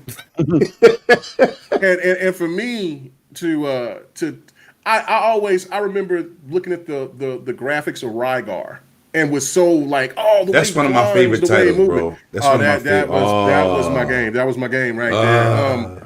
If they'd have named that He-Man, we would have been happy with that too. Oh man, no doubt. And then you move up and then you see, like, you go to the arcade and you see Ninja Gaiden being played at the arcade, right? And the movements and how he's running, you know, he's flipping off of the poles and the way that those animations moved, and like, oh God, I wish that this could be on a console. Man, we got that times 10 now. And now we're going into the point to where now characters are looking so real now. And now you just put these environments where it's lifelike as well. We're getting movie type production, you know what I'm saying, in video games. This is something that I've never. A lot of these video games got bigger budgets than movies. Right. Like that's to me is where it is. It is stunning, but it's also it's rewarding that I'm still alive to see this and to be here with the younger generation who's never experienced what we had to deal with back in the days. And that's why it's like, to me, like, just seeing that demo just got me like, yo, wow. That's why I'm always intrigued about game shows. It doesn't matter which one it is, even if they're not the most entertaining. To me, it's just all about information. What is next? Right. What information and what are y'all going to wow me with next? And so this demo just put me right back in that perspective. I think it's glorious, fantastic, man. I'm really stoked. All right. Now, y'all seen that first code drop, man. Let me know who receives that PlayStation code, because I'm telling you, if y'all don't tell me, if y'all don't say nothing, man, these codes gonna stop, man. It's out the generosity of my heart and my goddamn panel. So let's get it done, people. I'm going to my phone right now. Yo, listen, I don't care who get it. Just say who got it. You know what I'm saying? Moving on. We're gonna give Centurion a little bit more time. So we're gonna jump into the. You ready? You ready? Yeah. You ready? Well, yeah, but no, you go to No. You go. You the guest. Let's get it. What you think about that? What you think about that, man? Because I see on a lot of different places, nobody really discussed this conversation, man. And this is a situation with something moving forward. Because I'm gonna tell you something, Centurion. Before you go, I'm gonna tell you something. You know what got me excited about this? You know, I'm a multiplayer connoisseur, and I play Fortnite. And I love my characters, my John Wicks, my Blades. I ain't buying no basketball characters because they just got characters with jerseys on. I don't want that. But, you know, I got the Mandalorian. I got I Am Groot. You know what I'm saying? I love my characters in Fortnite. And the first game coming from Epic to support the Unreal 5 engine will be Fortnite. So I'm excited because I play, you know, I'm a multiplayer guy. So I just... You know, I was excited for this topic. I wanted to bring it up. I want to get your opinion on these graphics. And now that they're including the Xbox, and they were showing it in 4K on that Xbox. Talk to me after you done watched it. And you got the freshest opinion because you just saw it. So what's good with that? Well, for starters, wow. I mean, definitely some lifelike terrain right there. Here's a good question. You think we're going to see some of this tech make it into the movie industry? Remember, a lot of this tech came from the movie industry, like Jurassic Park, Steven Spielberg studio. They kind of set this off with the CG life. The Avengers took advantage of it, and every other CG movie after it. Trust me, it started there. But go ahead, continue. No, but I mean, just like, are we going to really see movies start? But hey, we don't need to film on location now for all these sweeping shots. We can just kind of create them. Facts. So definitely, that was the first thing I thought when I saw it. All the Avenger movies, Star Wars movies, the recent ones. One studio. For movies like that, it's totally, galaxies. You're kind of looking for, I guess, the look you're going for, as you would say. But when it comes to, you're like, oh, we're gonna just do a desert scene rather than, flying out a helicopter and doing some captures with a helicopter. You can just now go on a computer and, I mean, look, it's right there in the desert. Looks lifelike. Is that real? No, it's not. Can you tell me a game? Can you tell me a game that referenced that type of graphics recently? Can you tell me one game? I know a game, but I want to know if you know the game. Hellblade? Nope. 2? I want to say Hellblade 2. Nope. Well, recently now. K-Mega, which one you got? No. K-Mega, you go. What game referenced those graphics to what we saw close to that graphics? One game. You get one chance. One game. I've said this before, and I can't remember. Hold on. Go to Slayer, and then. All right, Slayer. Slayer. What game referenced these style of graphics? Photorealistic. Nope. Next. All right. So. Well, that was the three of us. All right. Out here in the dust like that, I don't know. Oh man, I'm gonna have to, because I thought it was Hellblade. No, I know that we just Star Wars Battlefront 2, photorealistic graphics. Both of the games. They use photos. Okay, they use photos for the rocks. Photos. But go ahead. Go ahead, Sin. You got that one off. Okay, but you said that was the first game, so that's exactly what Battlefield 1 and Battlefield 1 and Battlefield 5 has been using too as well. Yeah, Frostbite engine. Facts. Which right. That's another one. Same engine. Frostbite. So if we go off at least into the spirit of what hopefully the topic is let's talk about we get a nice little glimpse of what developers have to go through to create games. Like, I'm going to just tell you right now, there was a point in time, like, I was staring at nothing but a bunch of squares and squiggles. That totally meant something to somebody, especially a game developer. Yeah. But I'm just saying, at one point in time, this is why I appreciate what developers are willing to put out for us. I'm never going to tear someone down and say they need to lose a job or that what they put out is absolute garbage or trash. Idiots. And that's where I like for them doing little tech videos like this, because I'm interested in the industry. Am I going to go out and be a graphic designer? No. But it is nice to see kind of like what goes down, what is involved in creating these games. And as we've always been told, that it's actually, some software can be extremely difficult to learn, operate. We've seen in instances where the Anthem developers came out and said one of the biggest problems for them was the engine that they were using actually happened to be, certain parts of it were in a different language. Damn. So it is nice to see that they're starting to make this software extremely user-friendly. They're wanting to get as many developers as they can using this software. And this is going to do nothing but push the industry forward by basically allowing developers or wannabe developers or would-be developers to want to be able to put a product out there for everybody to enjoy. And that's why I've never, ever tried to join any bandwagon campaign of trying to tear down a developer, because there's a lot that goes into making these games work. Right. No, absolutely. And before I go to sick on this, let me say, man, me and K Mega sat there, like on one episode on the Dragons, and I was talking about how, I was talking about with Mav, and we was talking about how with the NetherRealm deal, I said, listen, Ed Boon ain't giving up nothing. His passion for Mortal Kombat, he would never leave that series and go to Microsoft.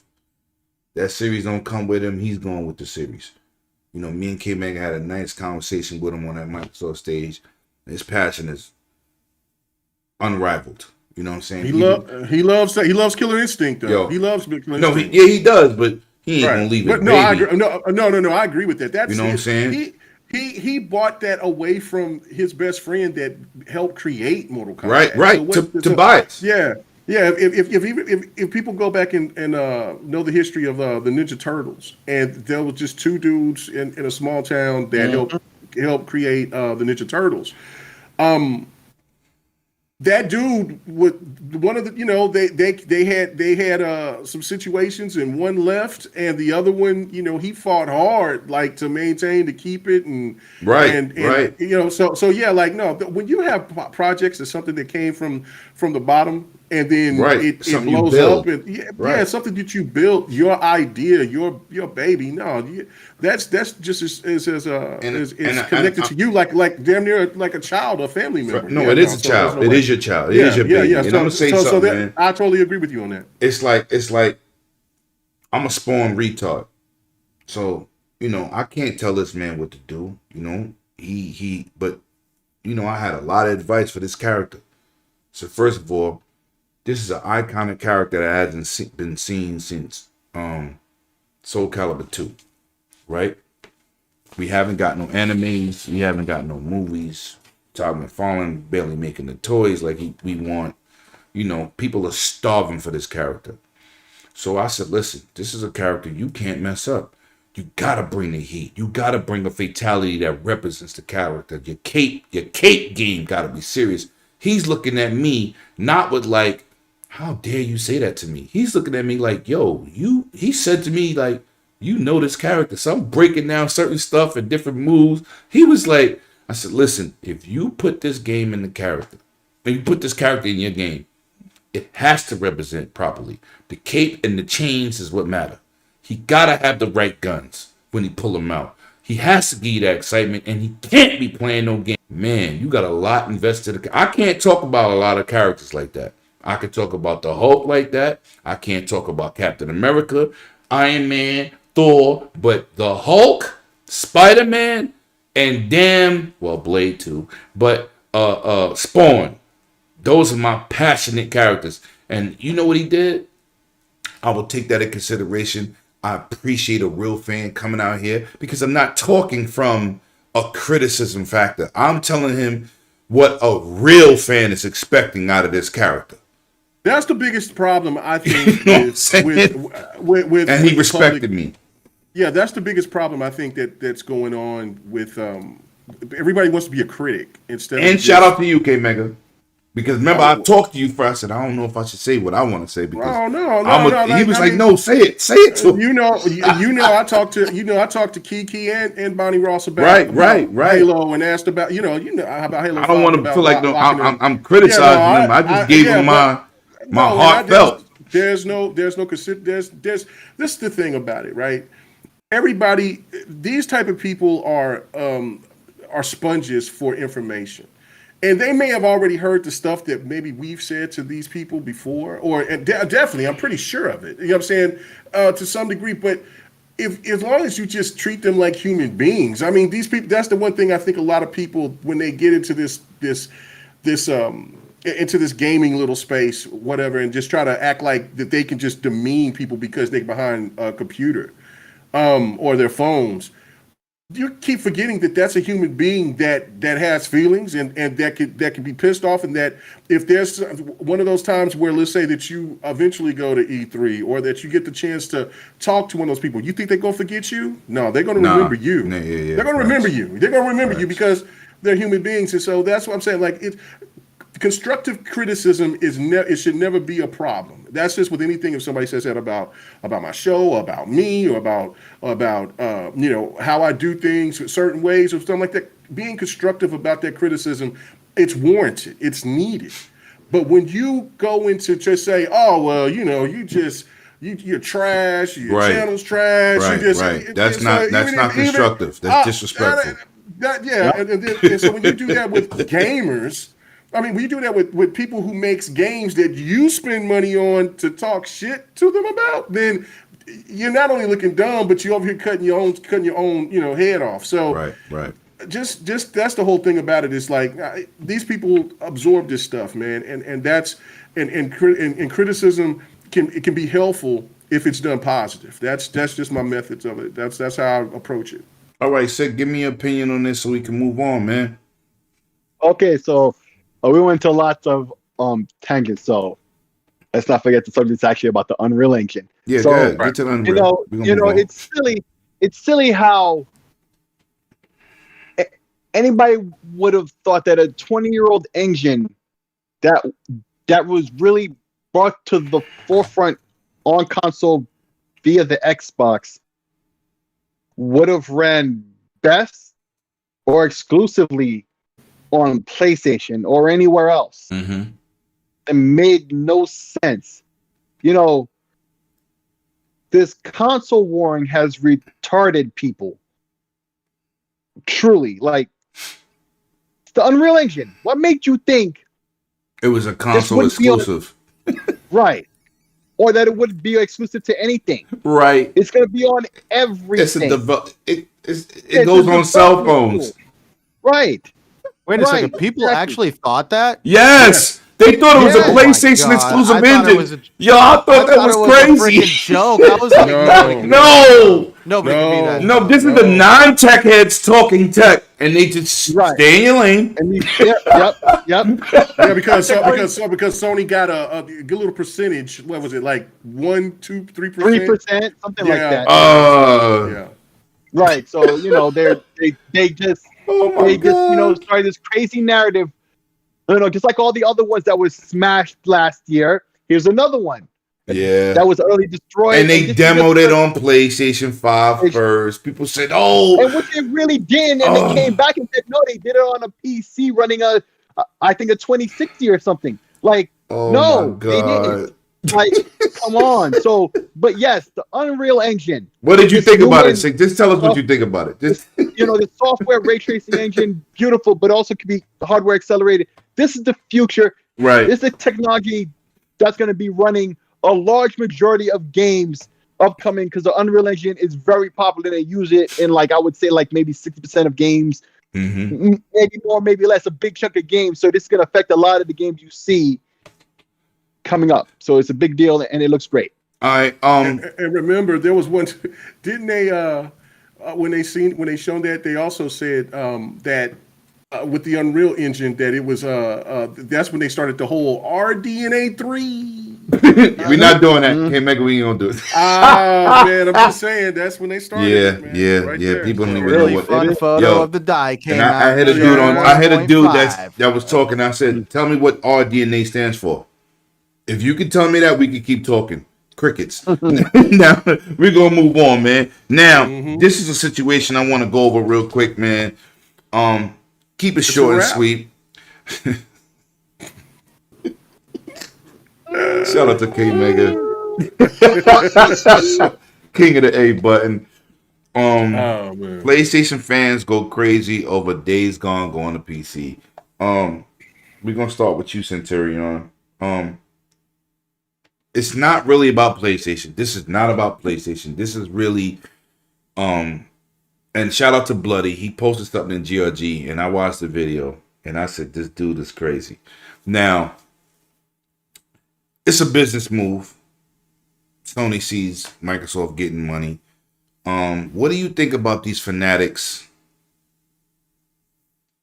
and their rhetoric with this nonsense? Like, it's something that has to be discussed. Not long. What do you think about these Twitter dudes, man, with these rants and videos talking about PlayStation games and y'all losing your loyal fans? And I said last night on GRG, PC's not even in a console space. Like, man, what do you think about Sony going to PC? Is it a good business move? And should they continue to do it with their fans being upset? Yes, they should definitely keep on in the direction they're going, especially for their fans' best interests, because they got to keep those doors open. Facts. As we all like, not to be a dick, but what we found out from the Days Gone developers, that, apparently not everybody lined up and bought that game when it came out. So obviously, no, he blamed us. I bought it day one. I know. I didn't buy day one. I'll be truthful. I did, and I bought the collectors like an idiot. It's around here somewhere. You know what?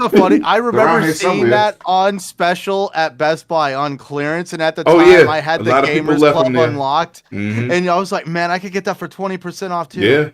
Yeah. I got it. I got that Spider-Man. My man God of War. Love my Kratos. Aloy. I got all collector's editions, but. That one. I'm actually at jealous the time, of that. What? I'm jealous of that Sea of Thieves controller though. Yeah. Oh, you talking about right here with my man Master Chief. It's right there. I was gonna. Who is that? Master Chief. Come on, man. Oh, no, never mind. I thought that was the It's Sea of Thieves one. It is a You Sea have of the Thieves Sea of Thieves? controller, but Master Okay. Chief is holding it. Come on, That's son. okay. I'm just making sure, but that's what I'm saying. See, here's the thing: when that controller came out, I had never known in my life that people would lose their minds over a controller. So you ain't got the black and the gold trigger, huh? Oh man. So yeah, definitely. Yeah. Back on the topic though, I watched a few videos. I remember seeing Jim Ryan, quit treating us like second-class citizens. Days Gone works better on the PC than it does on this console, and that, and the other. And it's like, man, I understand the way you feel. I get what you're saying, but at the same time, PC has always been like this rogue. That's where things go, just to kind of like make more money. Unless that has to be like a niche you're interested in to play on PC. You see people like what they I'm no offense to anybody that plays on PC. It is not my niche. I don't want to be like up in front center at a desk with a camera right here and all this. It's not me. I want to be on my couch, relaxed, playing games. I don't want to get a little message about me having to update my graphics card because there's bugs going through that turn my monitor off and on. That actually just happened like a month ago. Definitely I could see why people are a little upset, but I guess us Xbox fans or Microsoft fans have been desensitized to it because we're just used to it. And if we look at it, it hasn't really affected us. And as a matter of fact, we've all seen Microsoft was the first company to kind of pony up and want to blur the lines between PC and console. I mean, this Series X, good luck on trying to build a PC that's capable of what the Series S can do, let alone the Series X. At a good price. And this is for you, K Mega, because I know you a Tekken guy. You know what I'm saying? You see that right there? That's another collectible Tekken 7, baby. Yeah, you see, I'm still working on a bigger pad to create. You got this one, right? Let me see. Look, the Tekken 7, baby. Come on, the Tekken 7, baby. Oh, you talk about? I can't see it. What you want me to zoom in? You want me to give you a deluxe look? Let me give you that deluxe look. Hold on. Let me see that. Oh yeah, I got that right there. All right. I got that right there. We do collectibles here. I don't have as many collectibles as you guys do. No, I know, but it's just like wait a minute. I got some classics here. Oh yeah, no. I got collectibles, man. I'm sitting here in the front room of my living room. Man, I got that Hayachi and Kazuya right there. And let me shout out to my man Henosis, man. I appreciate the compliment, man. We over here trying to give y'all good content and keep y'all entertained, man. And the panel is definitely amazing. I always see you over there in GRG, Absolutely. man. So K Mega, give me your thoughts about these PlayStation dudes getting retarded over some nonsense. It just ignorance. I mean, this is something that I've been talking about since 2016 when they first started talking about it, and when I was when I first got on BGST, and that was their biggest thing. That takes away from the console. I'm like, listen, from the hardware sales. Listen, it's about software. I was talking about software with other people. I wasn't the only one for sure that was talking about software sales when it wasn't popular. Because hardware sales was the all and end all to so many people, and now what you're seeing is that the narrative or the goalpost, whatever you want to say, is changed. It's all about this and that. It turned into services. Services it's not important. It's all about this. It's all about that. No. Now all of a sudden, Sony is now about to push beyond the box. They already had. I'm sure that they've had it planned for a long time. If people remember, go back to the PlayStation 3, PlayStation 2 years, they had mobile games of God of War, Uncharted, and other games as well on mobile phones. So why would they not? It just doesn't make sense, especially when these games cost. We just was talking about that these games have movie production incomes. So again, so if you're going to sit here and you want to try to get as much money as possible, and we keep on forgetting about stuff like advertising money and things like that, budget. Which is part of that budget. They want to recoup as much money as possible. So putting a game on PC or even on other platforms like they're doing with MLB The Show, everything that they were talking bad about when Microsoft was doing it's showing gamers that were all against it that it benefits. Mm-hmm. I've said this back in 2019. I said the battle this generation will be about services and features. I thought that it would be a little bit longer from now because I still thought that there were still people that Sony wouldn't jump ahead so quickly. Mm-hmm. Hell no, they're like, no, we're jumping all in. We're doing this, and so for seeing Horizon Zero Dawn on here, the way that we see Horizon Zero Dawn, just to put this in perspective, right? Days Gone.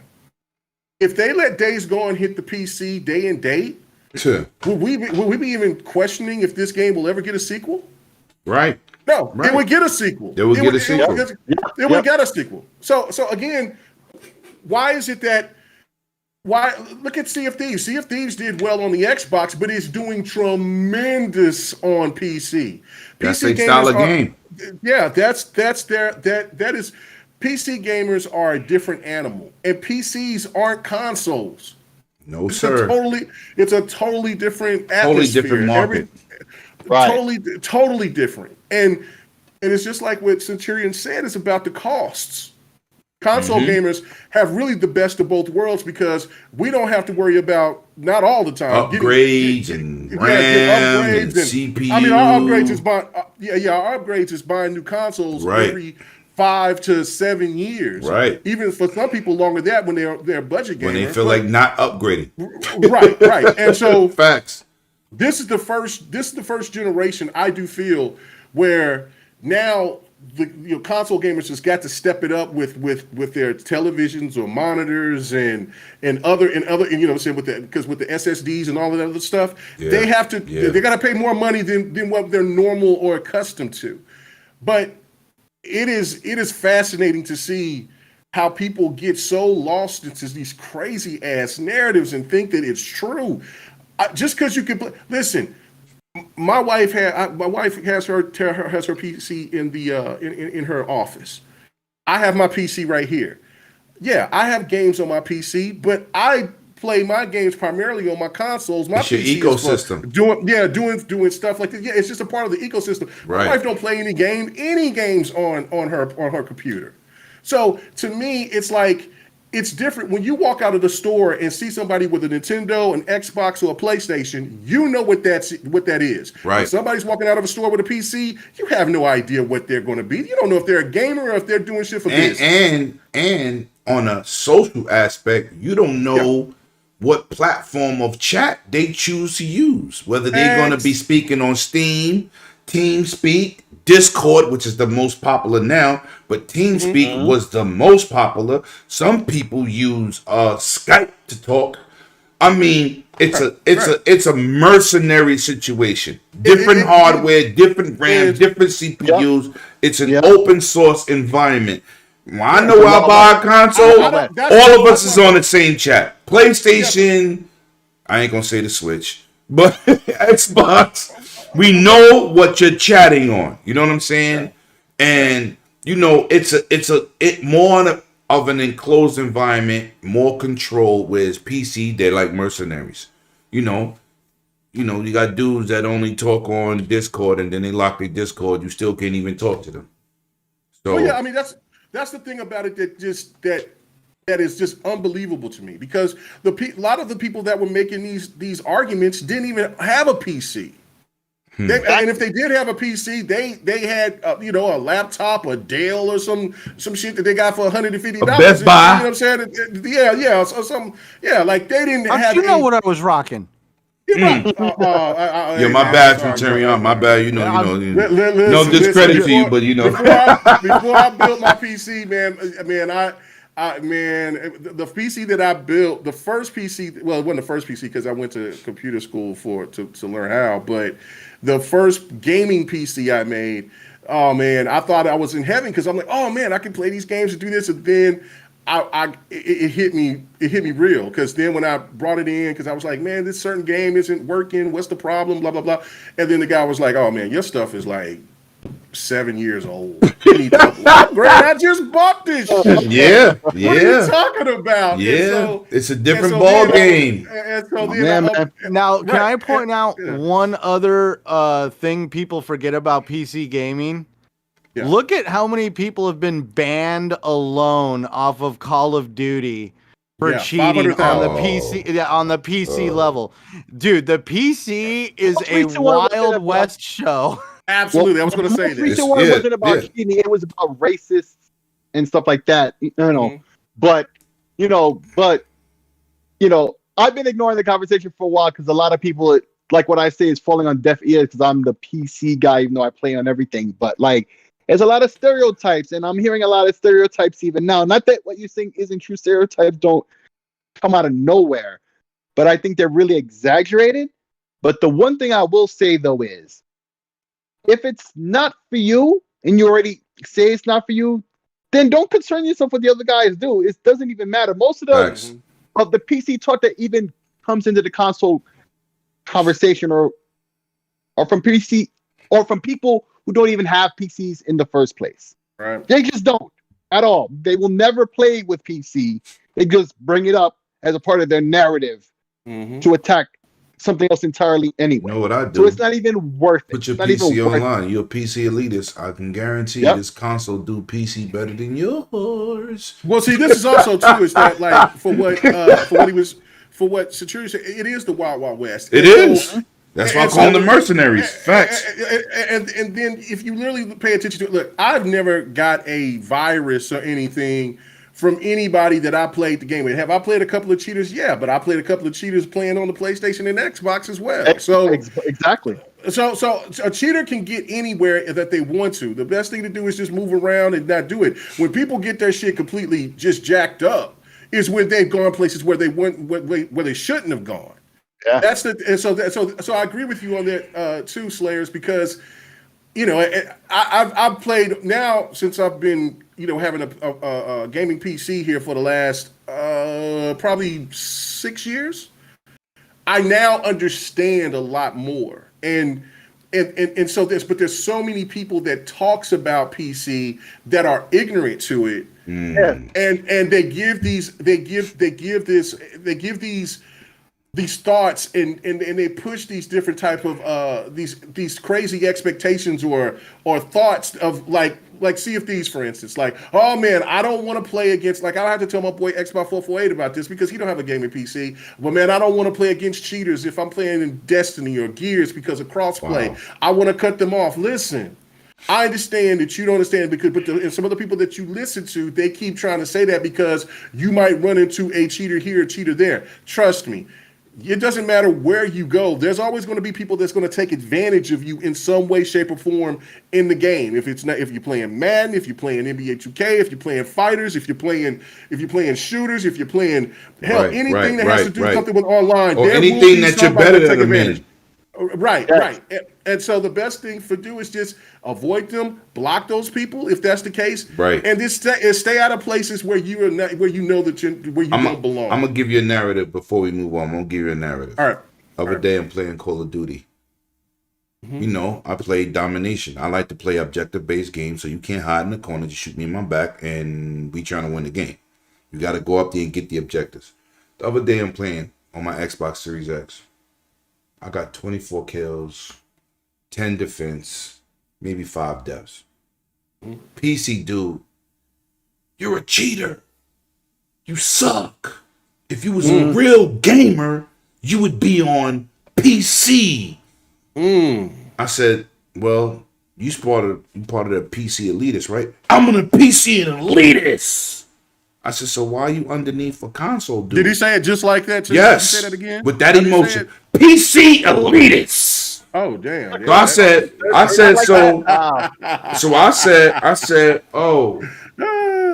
okay. I said, so he told me to suck his thing, right?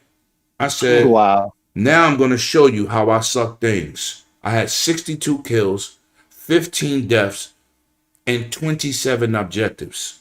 So at the end of the game, I said, yeah, this is what real console dudes do. I said, first of all, we can't cheat on console. There's nothing we can do to manipulate the game with mods and nothing else. What it is you think because you built that $17 PC that you could beat an Xbox Series X dude. But now that you got this free smoke, I'm the cheater. I'm the problem. I said, the problem is I'm better than you. You can't take it. Salty. You can't take it. I said, this is why you don't have a gaming PC. I said, technically I do. I also have a YouTube channel and my PC is to do 4K videos. It's powerful. It's a beast. But I prefer to play with my people on my platform. I didn't say I couldn't afford no PC. That came from you. As you got them negative kills and that loss. But he called me a cheater because I was better than him. You see how they are? You built a rig that's obviously ain't that good. But you want to tell me I should play on PC and I'm an inferior gamer because I spent $542 to get an Xbox Series X. But you're mad. I'm pretty sure if you're an elitist master race, you got a high-end graphic card. And it surely don't cost $500. But I'm a cheater. So it doesn't matter what you play on. Right. If you inferior, you're inferior. That's the ridicule I caught last week. And he would have the monitor. He would have the monitor that could that do 200. Right, I'm doing 120, homie, for the first time in my life. Right. I got 120. And I'm cheating? No. And they would. It's an advantage for me. There would be a negative in kills. Yeah, so. I was 62 kills. Stop playing with me. Wow. nice. We're gonna move on, man. We're gonna move on, and this is, you know what, this trailer we're gonna talk about. I don't know if everybody's seen it, and then we're gonna get it to the Switch Pro from Bloomberg Report. But did anybody see it was really Battlefield 6 trailer, but it wasn't a trailer. It was snippets from the game. It was partially blocked out. Did y'all get to see this? I saw it. The video was put up on Reddit. Yeah, I saw it. For those who did, give me your opinions. We're gonna start with King Mega. Give me your opinions, and I know you was excited because it was modern weapons and modern vehicles. I'm really stoked about it. But yeah, no, the cool thing was that I seen drones and stuff like that, and I'm like, oh, okay. So what are you gonna do? Be able to do drones? So is this gonna be something where they give you where you have an opportunity to not use drones as weapons, or is it just more for surveillance? I'm sure that they'll have some kind of gadgets where you can shoot people, so I don't know if it'll be like a care package type of thing like in Call of Duty. Did it excite you? Yeah, but no, it was dope. I mean, they showed an island. Yes. So what's got me interested is that, like, I hope that the rumors is not true about it not having a story, because if anything, why I think that not because of the multiplayer aspect of it, because that's probably the most popular aspect of Battlefield 4, but the story in Battlefield 4 was excellent. Yeah, it always. Was absolutely. Yeah, I mean, 3 was good. People will debate if it's 3 and then of course there's Bad Company, but 4 was on the next level graphically. It was so slick and well done at the time. Oh man, well yeah, at the time, yeah. So I hope that they keep the story and see what they're going to do with what's going on with the island and things like that. But no, I'm definitely stoked about it. I'm not going to dwell on it too long because I mean, I can't wait to hear what kind of music they play with it too, because lately the music that they've been cranking out for their Battlefields has been on point, starting with Battlefield 1. I think I watched that damn thing about 2,000 times there when that Battlefield 1 trailer first came with that music. I said, oh, this is amazing. I'm getting that game day one, collector's edition, which I did get the collector's edition. But yeah, no, I'm stoked by it. It looked pretty dope. I hope it's real. Centurion, did you get to see this Battlefield trailer? I have a question real quick, actually. I actually have the Shop podcast in 5 minutes. Oh! Yeah, that's right. So, Battlefield, dude, I feel so behind the times. I probably look like a damn fraud because I have been working too damn much. I have been watching social media, at least on Battlefield 6. I'm excited. I really hope they don't nix the single player, at least story mode. I'm gonna be up. I really like the way Battlefield kind of makes their stuff look totally different compared to Call of Duty. Call of Duty really goes for that Michael Bay, just action packed, where I feel Battlefield kind of hits that Saving Private Ryan, Steven Spielberg niche, where there's a lot more epicness and there's a lot more actual like realistic drama. So I've always been a big Battlefield fan. I've enjoyed Battlefield 1. I enjoyed the story on Battlefield 5. I really hope the rumors aren't true that there's going to be no story campaign, because I really feel that I feel like the guys over at DICE really hit a different tone when it came to service in the military, because like with Call of Duty, I feel like they make it look very glamorous, like, you know, all these explosions, you're a badass. I feel like with Battlefield, you really see sometimes the nightmares of war and the things, you know, some of the soldiers that, you know, people that retire from the military, some of the issues that they might bring home with them from going through these situations. And I just really feel that the Battlefield series really knows how to hit these tones of emotions, at least in my opinion. All right, so you got to get ready to get out of here. Yes, sir. All right. Yes, because we got obviously the Shop podcast with Mr. PTK, and I didn't want to miss this for the world. I got you. So this is what I'm gonna do. I want you to do your outro, so when the windows mess up, I can make some quick corrections to get these windows back. So everybody can be seen. So tell them where they can find you. Tell them about TXR Sundays at 9. And it was a pleasure having you, my brother. It definitely was a pleasure. But let them know where you man, at. It was a pleasure. I want to do this again. I definitely got to find a way of doing this without having another show on the same day. But I love being able to chat with you guys any chance I get. I mean, the people I've met on Twitter, the people I conversate almost on a regular basis, Lemon being one of them, I feel like, as a cheesy way, you're becoming my second family.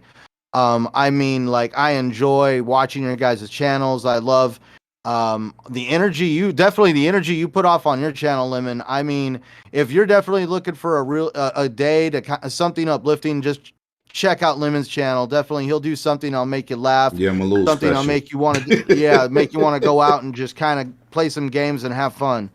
For those interested in finding me, I am Centurion1307. You can find me on, of course, Xbox Live and Twitter. I do have a YouTube channel right here on YouTube, of course. But you could also find me on the Shop podcast with the amazing PTK Blam every Saturday, starting in about like now. And also you could find me on the TXR podcast right over there with the amazing Invader Gaming, and all the rest of the crazy guys over there. I mean, every day, man, you never know what's going to happen on TXR. It's definitely a blast. It's definitely been a blessing to be able to do shows with both of these guys and also to be here, man. Thank you again. I got you, bro. Go over there, get them people my love, and I'll see you on the next one, brother. No doubt. Yeah, tell Blam and them I said what's happening, man. Hey, you too. You guys have yourselves a good one, and I'll see you guys on Twitter. Yeah. Yep. And by the way, happy E3. All right, bro. Later. Later. All right, we might see a little bit of glitching here. We got a little bit. I'm gonna reform my man Sick, but Sick, get into I'm gonna change your window capture real quick. No, that's ATL just said that he redeemed that code. Oh, shout out to ATL, man. And I got a shout out to my man Mac in the building and Mr. Henosis. You already know Other Zinc, aka the OG veteran in the building. Shout out to everybody, man, and congratulations on that code. I'm just gonna do 6 window, but Sick, give us your Battlefield 6 your opinion on that, man. Talk to me. Okay, so I didn't see the footage myself, but excuse me, I've been reading all the reactions, and Battlefield is something I've been waiting on. Call of Duty already sounds it's going to be real sus this year. They're going back to World War II. Can't have that. I mean, So Call of Duty, right? So Battlefield is coming just in time to fill in that gap, and I've been waiting for a good one because the last good ones that I liked were 3 and 4, and I liked the single player in both of them, particularly 4 because there was a return of a character from 3.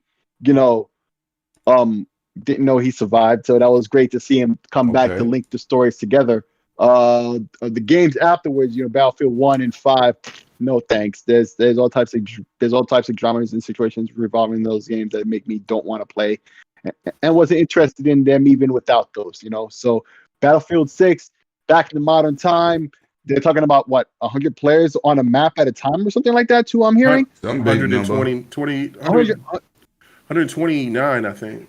129. 124 to 129. Yeah.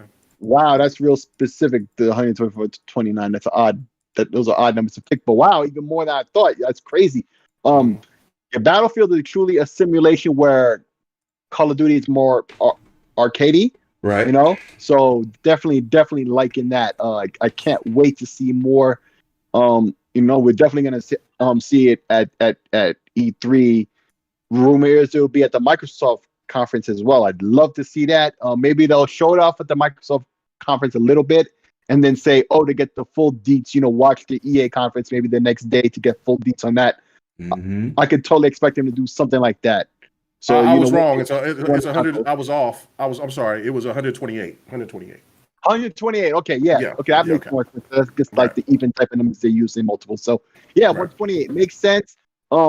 I could, like I said, I could definitely see them, teasing it at the console press conferences, and then when EA has their own, they really break it down. Maybe even have some kind of event after that, like they've done with previous games, where they really sit down on Twitch or something and really stream and break down, all the innovations of that game. Can't wait to see that. I'll definitely be watching those when that happens.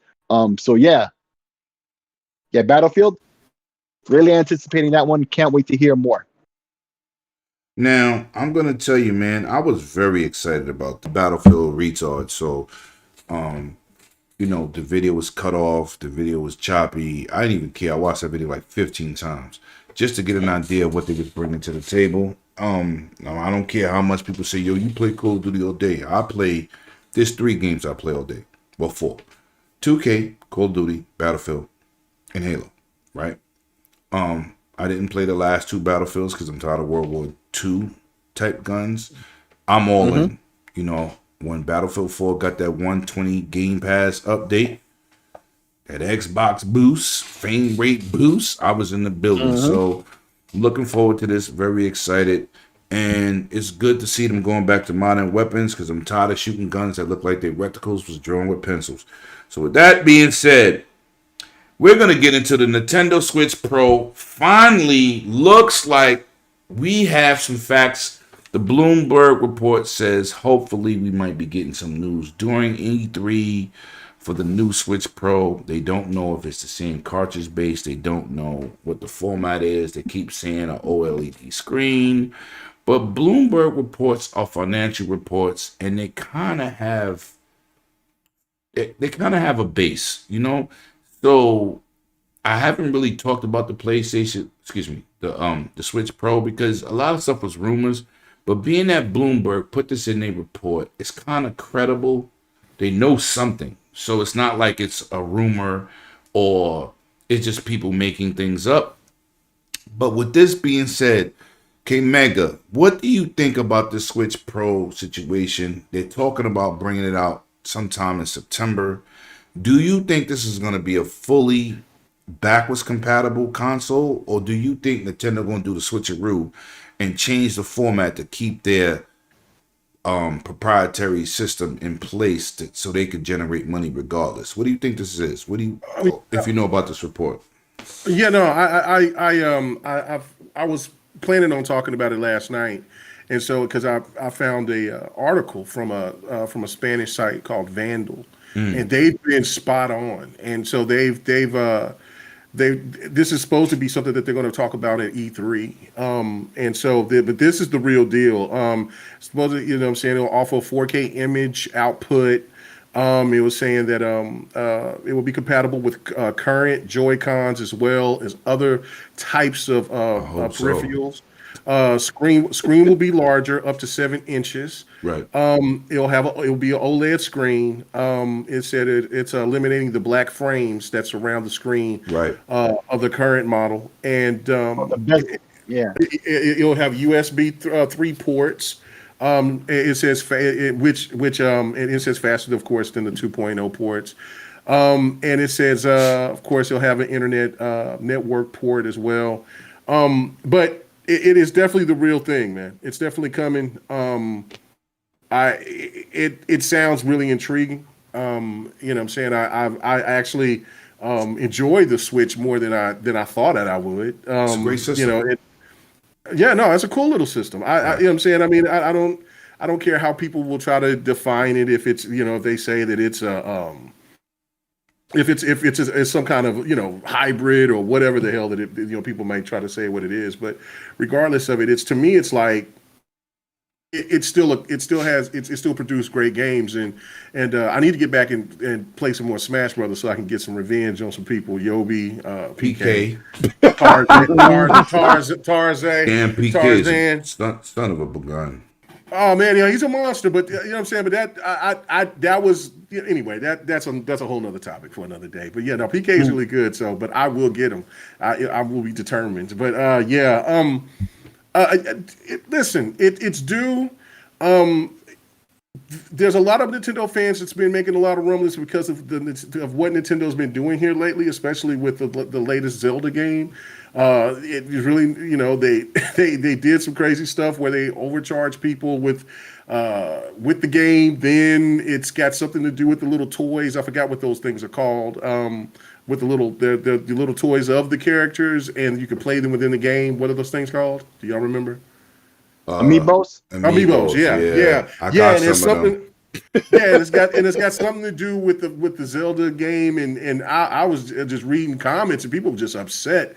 And then, of course, there hasn't been really anything for them to talk about here lately, except for, I guess, that there could be another Zelda Breath of the Wild coming. So, this would be this would be a great announcement. Get people excited. I definitely will look into it, seeing about the price. The price is supposed to be $399. So we'll see. I don't have any more information except for what I have right there. I can't really. Attic is in the chat. Shout out to my Iron Lord podcast brother out here. He said, ask you about 108 Dragons TV welcomes the Iron Lord podcast. Oh, about Naruto? What about Naruto? Yo, I don't know. That's what he said. I don't know. We play. He sit there and he kicked my butt with this one character, and you know what I'm saying? It's something going on between you two. Okay. No. Okay, so let me tell you how Attic did it. Let me tell you how Attic did it. Being messy, Attic. Yeah, Attic is messy. Whoa! What happened to Mike's all of a sudden? Whose mic is off? Yours, and I think Lemon too. Ain't nobody mic off. That's you, bro. Yeah, both of you are crazy as hell right now. Yeah, don't point your technical difficulties on the rest of us. They hear us. So you can hear me. Y'all can hear me though. I hear you. Don't listen to him. All right. Okay, I don't know. I'm the host. Anyway, that's what I was like. Whoa, what happened? But anyway, so what happened is that we're like on the third, fourth game of the night, like 5 o'clock in the 4 or 5 o'clock in the morning, and so he's like, Mecca, you want to play me some Naruto? Because me and Yobi was playing it. And then I was like, yeah, let's go ahead. And so then he picks his characters. And so he kicks my tail. And so I'm like, all right. And then I started finding this pattern. We played about, I think, 10 fights. He beat me all 10, but I kept getting better because I kept figuring him out. So yeah, you know what? This coming up fight night, you know what I'm saying? I'm that boy in the chat throwing shade. We can do that. We can do that. Ain't nobody worried about that. You're Attic, you different. I enjoy the challenge, brother. I enjoy the challenge. So yeah, you come on and bring that cheesy ass character, and I'll be ready to go because he is cheese. But I will get it. I will get it. I will get it. Stick, talk to me, man. What do you think about this pro information? Are you excited for it? What are you gonna do? I know you haven't stepped into the realm yet, so talk to me. Well, yeah, exactly. I haven't stepped into the realm of the Switch, and I've been saying since before it came out, the tech is too old. I'm not investing in that until they, do something that's more up to snuff. Now, we have no details or anything, but this is definitely looking like finally after all the other times when it's been rumored that this time I think it's real because you're seeing all the little surrounding rumors are coming out with little bits of leaks of information. We talk, the power connector. We're hearing all types of. He's saying it was 2 hours. Was you whipping my ass for 2 hours? You can't. Niggas still on that last game of the night. Yeah. He said it might been because I got you. So I'm really gonna get in your ass. All right. So okay, go ahead. I'm sorry. As I was saying, yeah. So all types of little other things. There's patents been leaked and all this and stuff, and directives towards the developers or rumors thereof. The power adapter, the dock, all these features and details. 720p screen, but we've heard that it'll be larger to fill in the bezels. So generally, it'll be the same size. So all the old peripherals will work and everything like that. The Joy-Cons and stuff. It's basically an upgrade. Just like they do with the PS4 Pro or the One X last generation. This is what I've been waiting on for a lot of those games on the Switch that I wanted to get, but didn't perform to a level that's acceptable to me. Mm-hmm. And I've always said that. And you're gonna send me a Switch Pro? Okay, Yobi, will you do that then? So I don't have to pay for it. Hey, I ain't mad at it. I'm just saying Nintendo's got to do a little bit better for me. But if this is what everybody's claiming it to be or is hoping it is, this is for me. There's a lot of games that are on the back burner that I'm waiting to buy. Yo, Casket, listen, man. You can hit me behind the scene. You could dry freeze them. I take smoked ribs. You know what I'm saying? But if you send me some smoked ribs, I'm going to compare you to the barbecue pitmaster, Mr. 100, because that boy can smoke some food. Mm-hmm. Facts. But now we're going to move on. We got two more subjects left.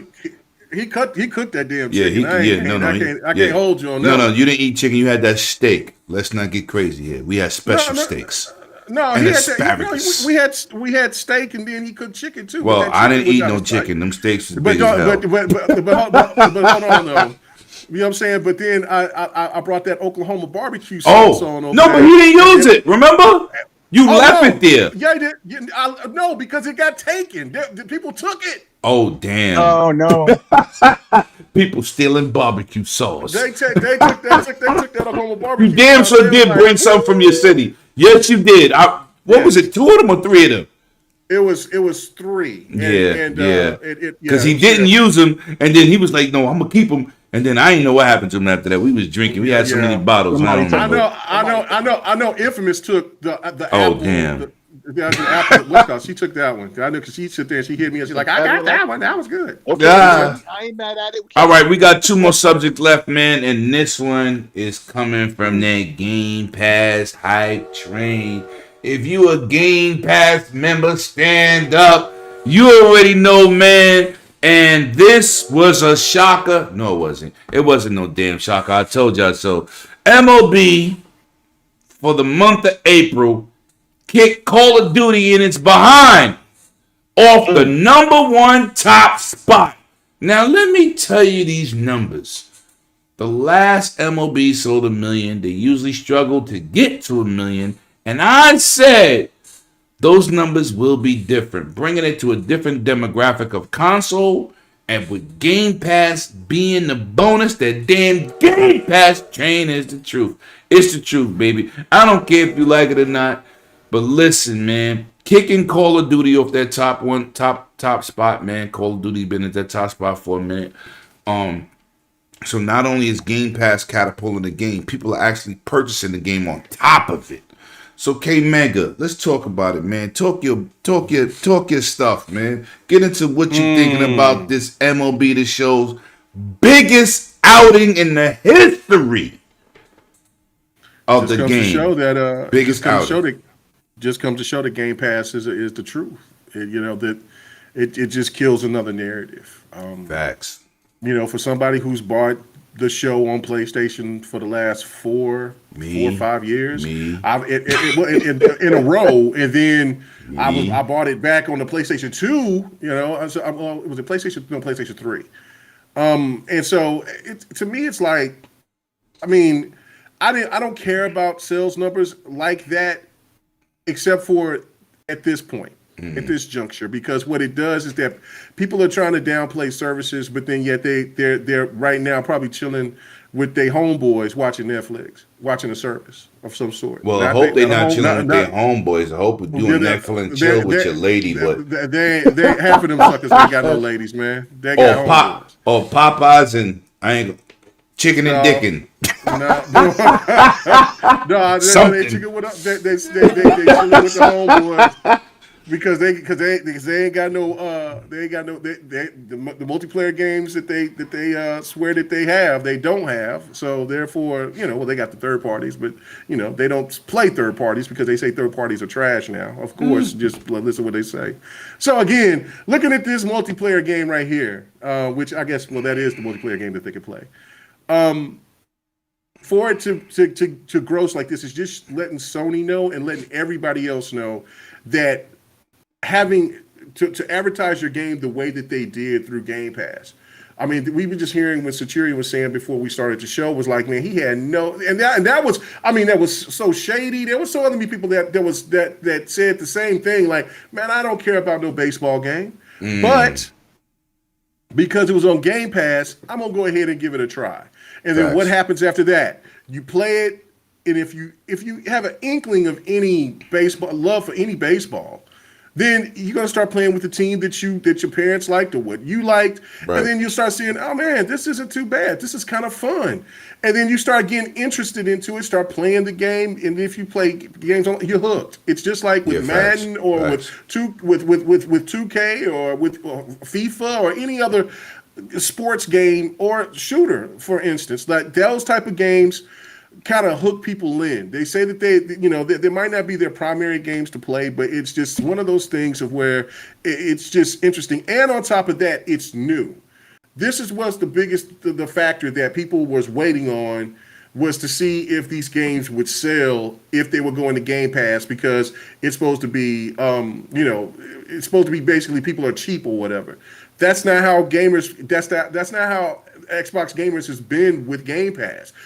You know what I'm saying? They give you stats and even the devs will tell you, look, they've generated so much more money because of the fact that they got more eyes and hands on the game than they ever would if the game just came out. People would just look at it like, man, I'm not paying this $17 or this $20 or this $40, $50, $60 for this game. I don't know anything about it. But if you can put it on Game Pass, and if they like it, then people are going to buy it eventually if they like it enough. And that's why this game is benefiting and selling like hotcakes, because it does well on PlayStation. But obviously this is letting people know that this is doing fantastic elsewhere, and Game Pass has contributed to it. And you know who's happy? MLB. MLB was right. They're out the red. They were about to shut it down. They're about to shut it down. Be like the ATF and shut your shit down. That's exactly what they were going to do. So it's the one thing to it that you just have to. Some of these people will not praise Game Pass, no matter what, but it is obviously true when you start seeing some of the games out here that's on Game Pass that they're selling well. So I mean, somebody hit me on it's Twitter. A fantastic thing. Somebody hit me on Twitter, right? Before we get to 6, somebody hit me on Twitter. I said, "Yo, listen, man, Game Pass is over 20 million people. How do you know that?" I said, "I was told by somebody who's important in Xbox, and I'm telling you that's the facts." I said this on GLG, but I got attacked on Twitter. So then when it comes out to be 23 million, those are the dollar people. All of them. That dollar only lasts 30 days. Game Pass been out since 2017. Right. It's a service like Netflix. It's a service that benefits you like you own the game. You don't own it, but you download it. You're playing it on your console. And a lot of games are going from that to xCloud, where you can play them on the go. being that's in Game Pass. Not every game. Some games will have touchscreen tablet work. On-screen controls. It's a great service. With that being said, Sick. Tell me, what did you think about this Game Pass hype train, bro? Okay, well, I'm gonna dovetail real nice off of what you just said. That last little bit right there. Game Pass has been revealed isn't a profit maker. You know why? Because it never was meant to be. It's meant to attract eyes to the platform, and it does that exceptionally well. And MLB, the show, proves that point. Facts. A lot of people, like you said, it's Game Pass is also like Netflix, but it's also like a savings club like BJ's or Costco. You pay for membership, and once you get in, you get a lot of discounts on things.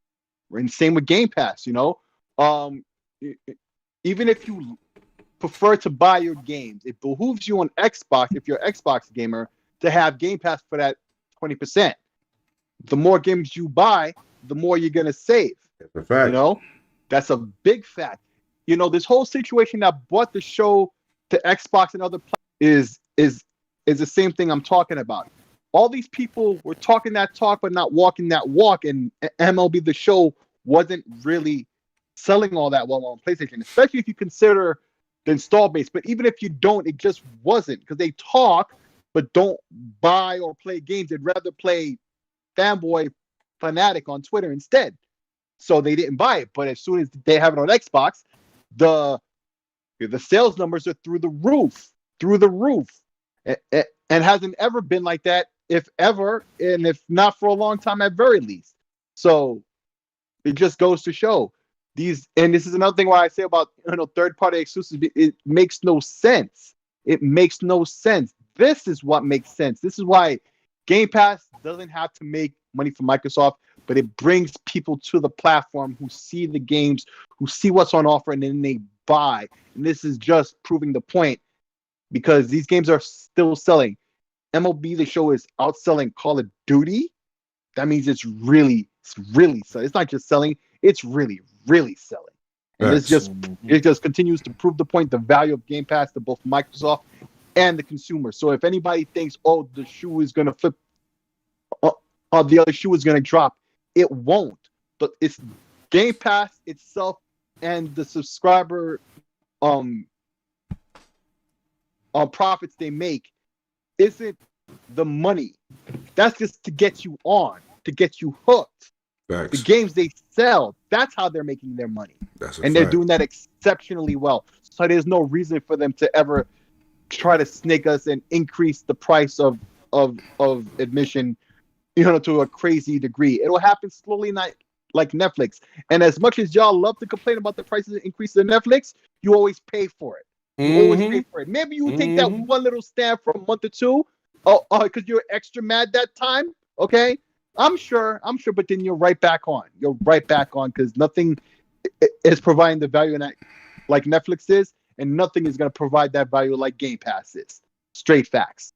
No doubt about it. He's and I gotta give another shout out to my boy Hip Hop Gamer. Yo, listen, bro, what's good with you? What up, This is my guy, man. It's good to see you. I don't care what time you showed up. I do the same thing in your streams, bro. You know how we do at the Dragon's Den. Welcome to the chat, people. And listen, YouTube went a little crazy. I seen them frames drop to 15. My thing's still streaming at over 14 megabits a second. I don't know what happened, but it's back on speed right now, giving you that 30 frames per second. And we are going to jump into the last subject, man. And shout out to Centurion for stopping through. My brother K Mega, king of the A button, king of walking around E3. We should have had some nice track sneakers, so our feet wasn't killing us. AKA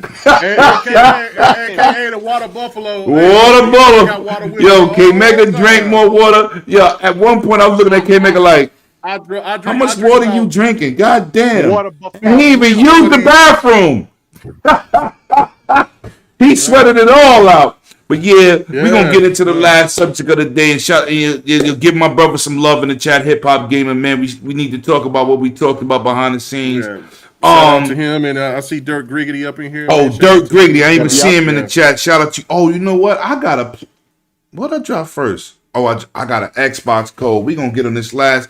Let me drop this Xbox code real quick. Get your Twitter fingers out. Codes up. Get ready. You already know. And let me know who won this code, man. Listen, we gonna get into the last subject of the night, and it's the E3 predictions. And this is our opinions. This is not facts. Please don't say, yeah, on Dragons Den they said. No, we didn't say anything. We just giving you a little bit of heads up and opinions. You know what I'm saying? Let me know who claimed this code, man. Get ready. Let's go. Take off. I'm on it. Drop it. Some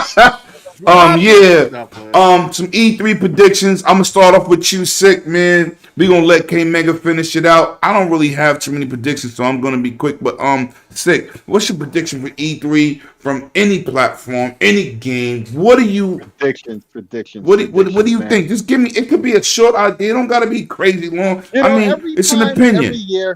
Every year, I'm asked that, if not on podcasts, or just in general speaking, as gamers, and I never know what specifically I want to see. Besides, I could say, I definitely want to see Halo announce some kind of, a multiplayer beta test or whatever. I want to see that, and I announce it at E3, and then maybe a week later or whenever, soon after, it's out there for the public to try. I want to see something like that. But as to specific games and all of this, like, I'm hoping to see, Starfield. We get a lot more information on that. Something. A lot more information on a lot of games. It's supposed to come out this year. No, it's not. It's not coming this year. Oh no, I know. I'm just they staying away from Halo. I want to see something on it so we can know where we stand. At least I have a better opinion on that. And so too for many games on many platforms. But in general, I'm hoping to see, besides that, something surprising that nobody knew about that's going to blow our socks something off new, right? Somebody. Right. It don't got to be from Xbox. It don't have to be from PlayStation. It doesn't have to be Nintendo. It could be from any one of them. Just something where most gamers say, oh, I want to play that. The new hotness for this generation, that the new sensation that everybody's going to be playing. And this is one of the first E3s of this new generation. It's the time for that. That's what I want. There's a second part of this question. Now, like I told dudes, K Mega will tell you, Lemon will point out when he said something, he was right. I told dudes there won't be no compromise. There will be a Bethesda, Microsoft press conference combined. And now that my man, shout out to Matt Booty, confirmed it, 90 minutes long. Stick, are you excited for the combination? Now, hold on, but let me say this. Shout out to Hip Hop. Shout out to 100. Shout out to Megatron. Shout out to K Mega. We've been at these press conferences. Now, everybody can take a page out of Bethesda book on how to do a press conference. Yes. Please, Hip Hop, tell me I'm wrong. Please. They give the most exciting press conference and presentation on stage. And I hope that Microsoft let them take the lead in the presentation. That's a fact. Now, with that being said, what did you think about this announcement? 90 minutes long, Microsoft, Bethesda, same stage, which is going to be in the Microsoft Theater. Excellent place to do it. What did you think about that news? And for the record, I love being right. Yes, you love to be able to pat yourself on the back to your arm. Yeah, I'm patting myself because I told dudes like, you bugging, they're going to keep it separate. I'm like, why? Technically, Microsoft owns Bethesda. It's not a partnership. They bought the mother company. This is not a partnership. It wasn't a hostile takeover, but they own them. Microsoft is paying for all their medical, all their dental, and their 401ks. Let's just be real here. So with that being said, talk to me. But the first thing to dovetail off what we were just talking about before, I hope. Whoa, hold on. Shout out to Stanley and Francois. Francois, yeah, you are Sapase. So let me say this. I got the code. Thanks. Good looking, brother. really appreciate it. Yo, listen, I will do it every week, but when people stop saying they got it, I'm not going to do it. So for the 2 winners tonight, man, I appreciate y'all. Enjoy them. It's not much, but it's enough to take a little bit off your next game. And please, man, it comes from my bottom of my heart. Greatly humbled to have y'all here and the great support, man. And we're going to do better and more things in the future. But thank you for letting me know who got them codes. It makes me feel good to help you out.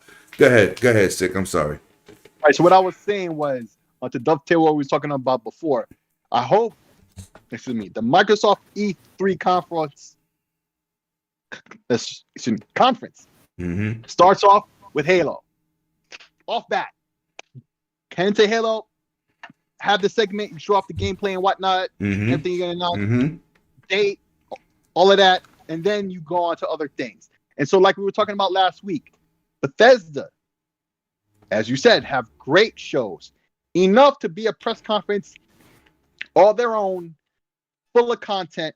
They do it every year, right? So my concern was last week, Microsoft also has one. So now you're going to have 2 in 1. That's twice as long, right?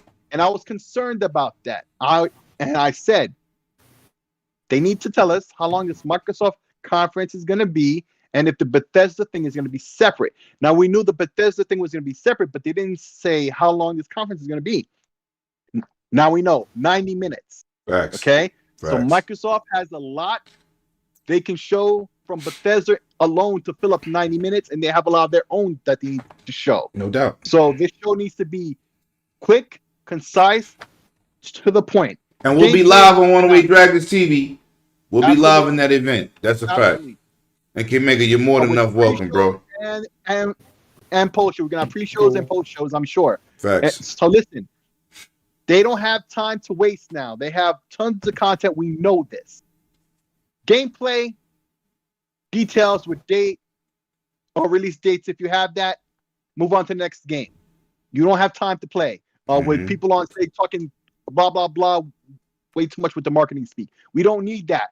You've been doing that. You've been showing improving. Now it's time for the games. Facts. Gameplay, details, new gameplay, details. You have a person who comes in, they talk for maybe a minute.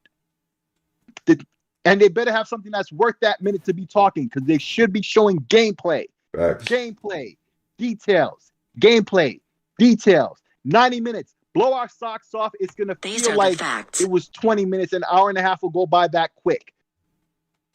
Density of content, information. This is what we need. This is what these press conferences are good for. We don't want boring talk. Montages are cool in between to show smaller things. But you have a lot of content. Get with it, Microsoft. This is your time to show, prove. The onus is on you. That's what I think. Okay. Now, K-Mega, give me your thoughts on this, man. Are you shocked about this? Tell me your thoughts, man, because, no, I'm not shocked by it. Yeah, no, I'm not shocked by it. And personally, I mean, I you know what I'm saying, I can't be on this. I can't co-sign everything that my boy Slayer said about. Listen, if there's a game that they'll show, let's say, for instance, Killer Instinct 2. That game ain't even in production, so you can't show gameplay for that. But you can sit there and show a trailer or something, right? And I don't mind when somebody comes up there on stage and give their because usually when somebody do, that means that it's usually it's going to be a home run. So that's why I kind of look at it like when people bringing up all this stuff about I need to see the gameplay. I need to see if the game is not coming out for another year and a half. I don't care about seeing a trailer. Just kind of like with State of Decay 3. That game ain't coming out until probably. Well, then it doesn't need to be at E3. Then it doesn't need to be at E3. Well, if anything within a year and a half, I'm cool with. For big titles that is known for people to want. Like I said, Killer Instinct or Arise, something of that nature, then we know that those games probably aren't in production. So yeah, you have to drop that, that hammer. So, but I totally agree with you that I don't want, and I've had this discussion with Pred, like I don't want to see games. Yeah, shout out to Predator, man. H2O. But what I don't want to see is games being shown Too far out. 4, 5 years, right, too out, because you just I don't want to see know. that. Give me 1 to 2 years. I'm good. Give me 1 to 2 years. I'm straight. Show me Right. what's right here. I don't want to look in. I don't want to look try to think and predict in the future of what's going to happen, because it just I don't care at that point. Give me something with the first 2 years. But with that being said, I think that the show is going to be every show for me is quick. I mean, because I'm like, oh, is that it? Oh, that's great. But it's still that indie game showcase wasn't quick. That was 4 hours of death. But I don't want to. Oh my God! Listen, I don't want to go there. I can't. They should have broke that up in 3 days.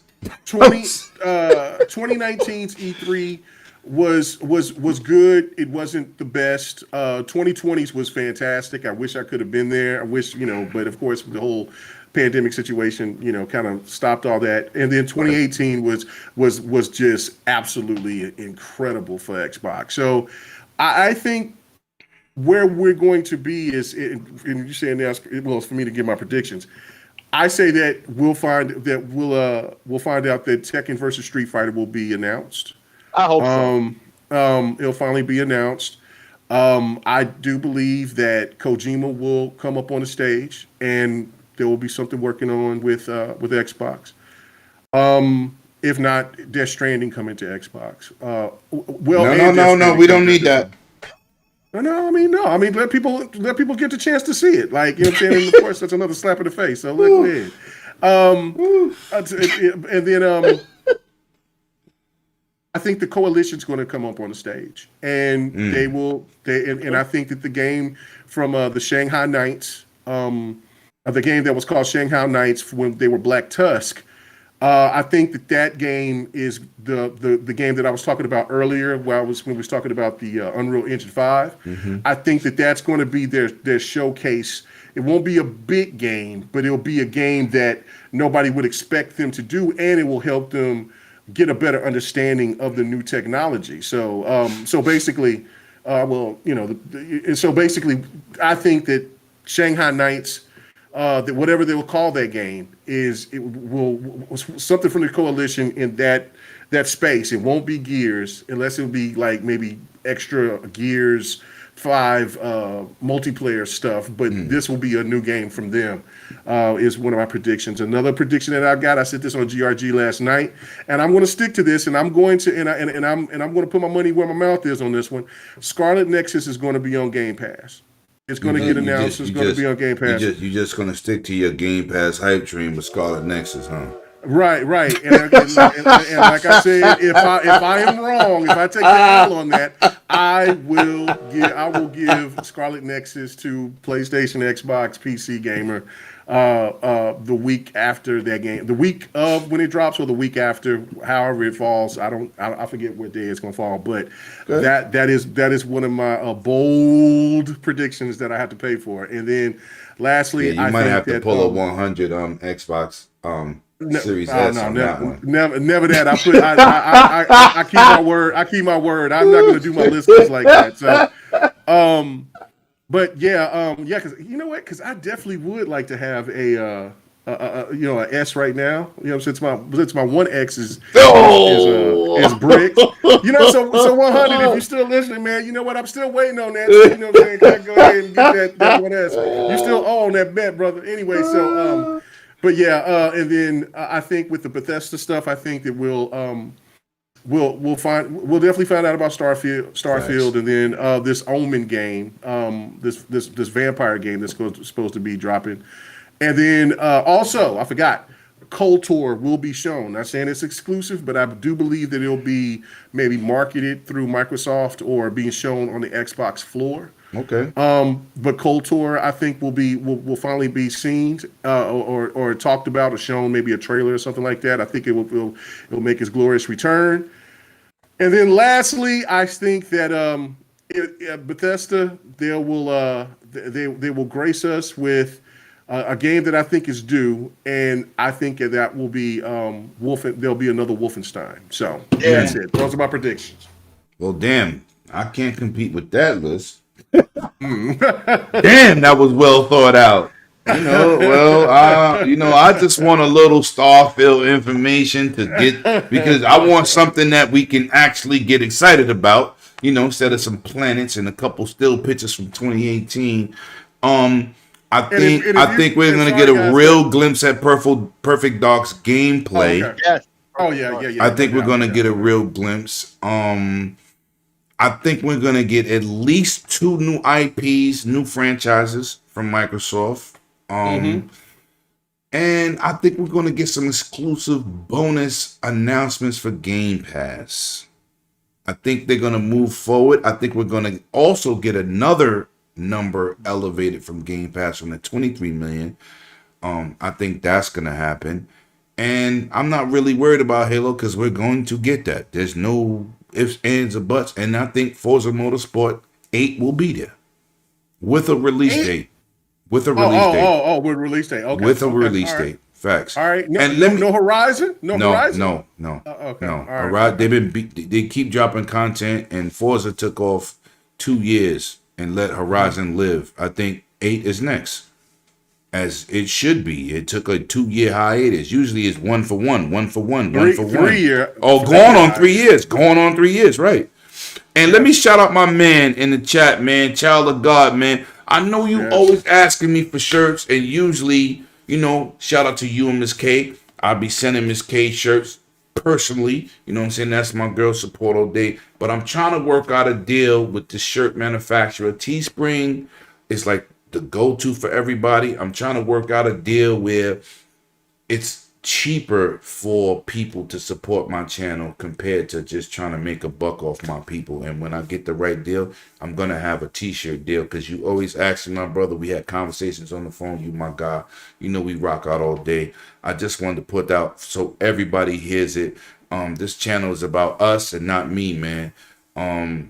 I will never ask for anything or do anything if I'm not providing the content to satisfy the people that support me. So I've never been a cash grab. So I just want to put that out there. You always ask me. You just popped in here. I wanted you to know that. I've had a fantastic time on the show. Technically, King Mega's here, so this is the longest goddamn show we've ever did on the Dragon's Den. I'm not the host. Listen. We had 4 people, but we also had 9 topics, and we did do it in record time. I mean, we good. Wait, hold on. Let me see. We at the 2 hours and 45-minute mark. 9 topics. I mean, that's pretty damn good. You know what I'm saying? I think where I go, people just like to talk. That's the thing. You know what I'm saying? I mean, 9 topics, 2 hours and 45 minutes. If we was on GLG, we'd be at the 5 hour mark. I mean, come on. No. That's why I would never drop 9 topics. Yeah, but we keep it short and sweet here, K. I can't believe we did 3 topics in 4 hours last night. Yeah, right. That was hard. So that was, But yeah, brother, thank you for stopping by, man. It was a pleasure having you. Your views is always important to me. You always come with the different demographics of opinion, man. And it was a pleasure. I was waiting for this moment. I wanted you to have your own time, but I forgot I told Centurion because he skipped out, by mistake the last one. So he hit me up and said, "Yo, Lemon, we good for Saturday, right?" I said, "Oh, snap." Oh no, man. I just love being part of the game. I forgot all about goddamn. That's my guy though. Yeah, no, it was great talking with Centurion again. Yeah, that's my dude. Listen, so it's an honor. We speak all the time. Yeah, man. So it's an honor to be here, man. So yeah, but and if you're wondering why it look like the red light special back here, it's getting dark out here, and so I turned on my gaming lights or mood lights, and so you good. Good. So yeah. Yeah, brother. So. Do your outros. It was a pleasure having you. We got to do it again. We're going to continuously do the GLG thing. You know how we do. But just let them know what you got coming up with, anything with Don, Xbot, or, what game you're looking forward to. Or, tell them get into your streaming life with I know you're going to be streaming Biomutant at some point in your life. So let them know what you're doing. No doubt. What you doing, bro? Doubt. All right. Well, first off, I'll just start off with the with my streaming. I'm on Twitch at KMega405. So come check us out Sunday nights. It's supposed to be like at 8, but it never happens at 8 p.m. Central Time or 9 p.m. Central Time. So it's usually later.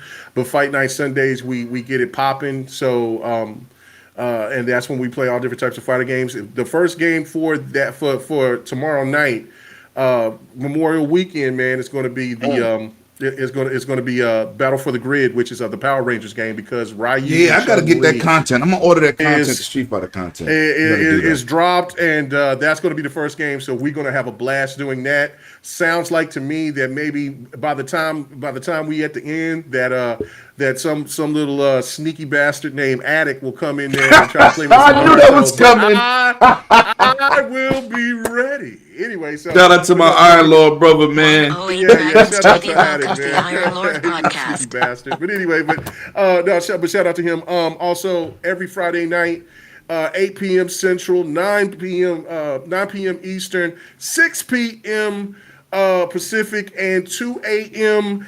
GMT time out there overseas, man. The GRG podcast is live, man. Appreciate the love here, man. Here lately, man. Bro. I definitely appreciate that stuff, man. Listen, I mean, we've been doing this for a long time, almost close to our 200th episode. I want to make it special. And so, I mean, I hope you guys will come and check us out there. And then also on Thursday nights at 7 p.m. It's 7 p.m. Is it 7 p.m.? Yeah, 7 p.m. Central Time. Is the next podcast right there with my boy X by 448. Man, that podcast has been going on for 6 years, man, and I've been there since day one. So I mean, it's been amazing. You're a founder, goddammit, say it. Yeah, pretty much, yeah. You're a damn founder. I am a founder. I am. Bot will let people know that too, and I appreciate that. I really do appreciate Bot. And so come check us out the next podcast on Thursday nights, and then like I said, anywhere if people want to have me come on talk about gaming, no crazy garbage about fanboy wars and nothing like that. If it's just talking about gaming, have a different opinion, cool, hit me up. I'm always available at Twitter at KMega4, man. Thank you guys so much, man. All right, Sick, let them know. Great games are played. Let's get it done. You already know great games are played on all platforms, okay? And you'll find me there.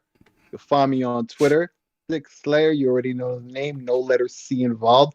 And you'll find me alongside both of these big-headed, light-skinned brothers with this, not as big-headed, light-skinned brother.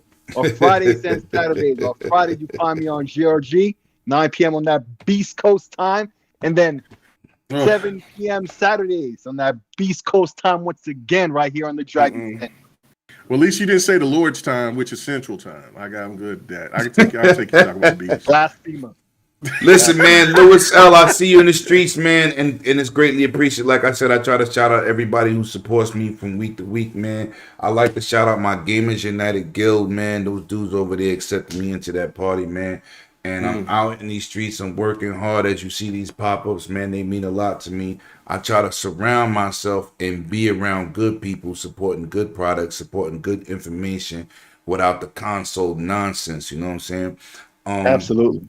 It's definitely greatly appreciated to have my brother on this channel, man, and everybody. Centurion, shout out to you. Go check him out on that TXR every Sunday, 9 p.m. Eastern Standard Time. I'm not doing no other zones because I don't got a multi-time watch, so I'm not going to even pretend.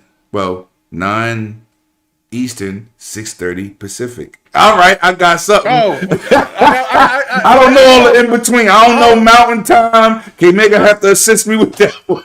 But I forgot. I forgot. I knew there was something else I was forgetting. How could I forget it? The Dev and the Gamer. Oh yeah. Facts. The Dev and the Gamer. We do it every other week.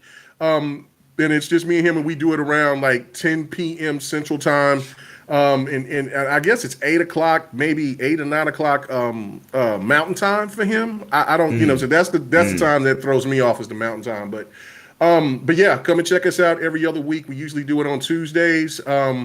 We didn't do it this Tuesday, man. I sit there and had some stuff I had to do and all that stuff, but we will definitely do that. And also, you can check out the Dev and the Gamer and GRG podcast on Spotify, on iHeartRadio, on all that stuff except for iTunes. iTunes is the only one that you can't find us. But yeah, come and check us out, man. It is greatly appreciated. And ATL, man, you welcome, man. Every week I try to give something away. I just want people to say thank you, or I got it, or something, so I know who got it, man. Because I be trying these codes and they be claimed, and dudes don't say nothing. So with that being said, it's another Saturday, man.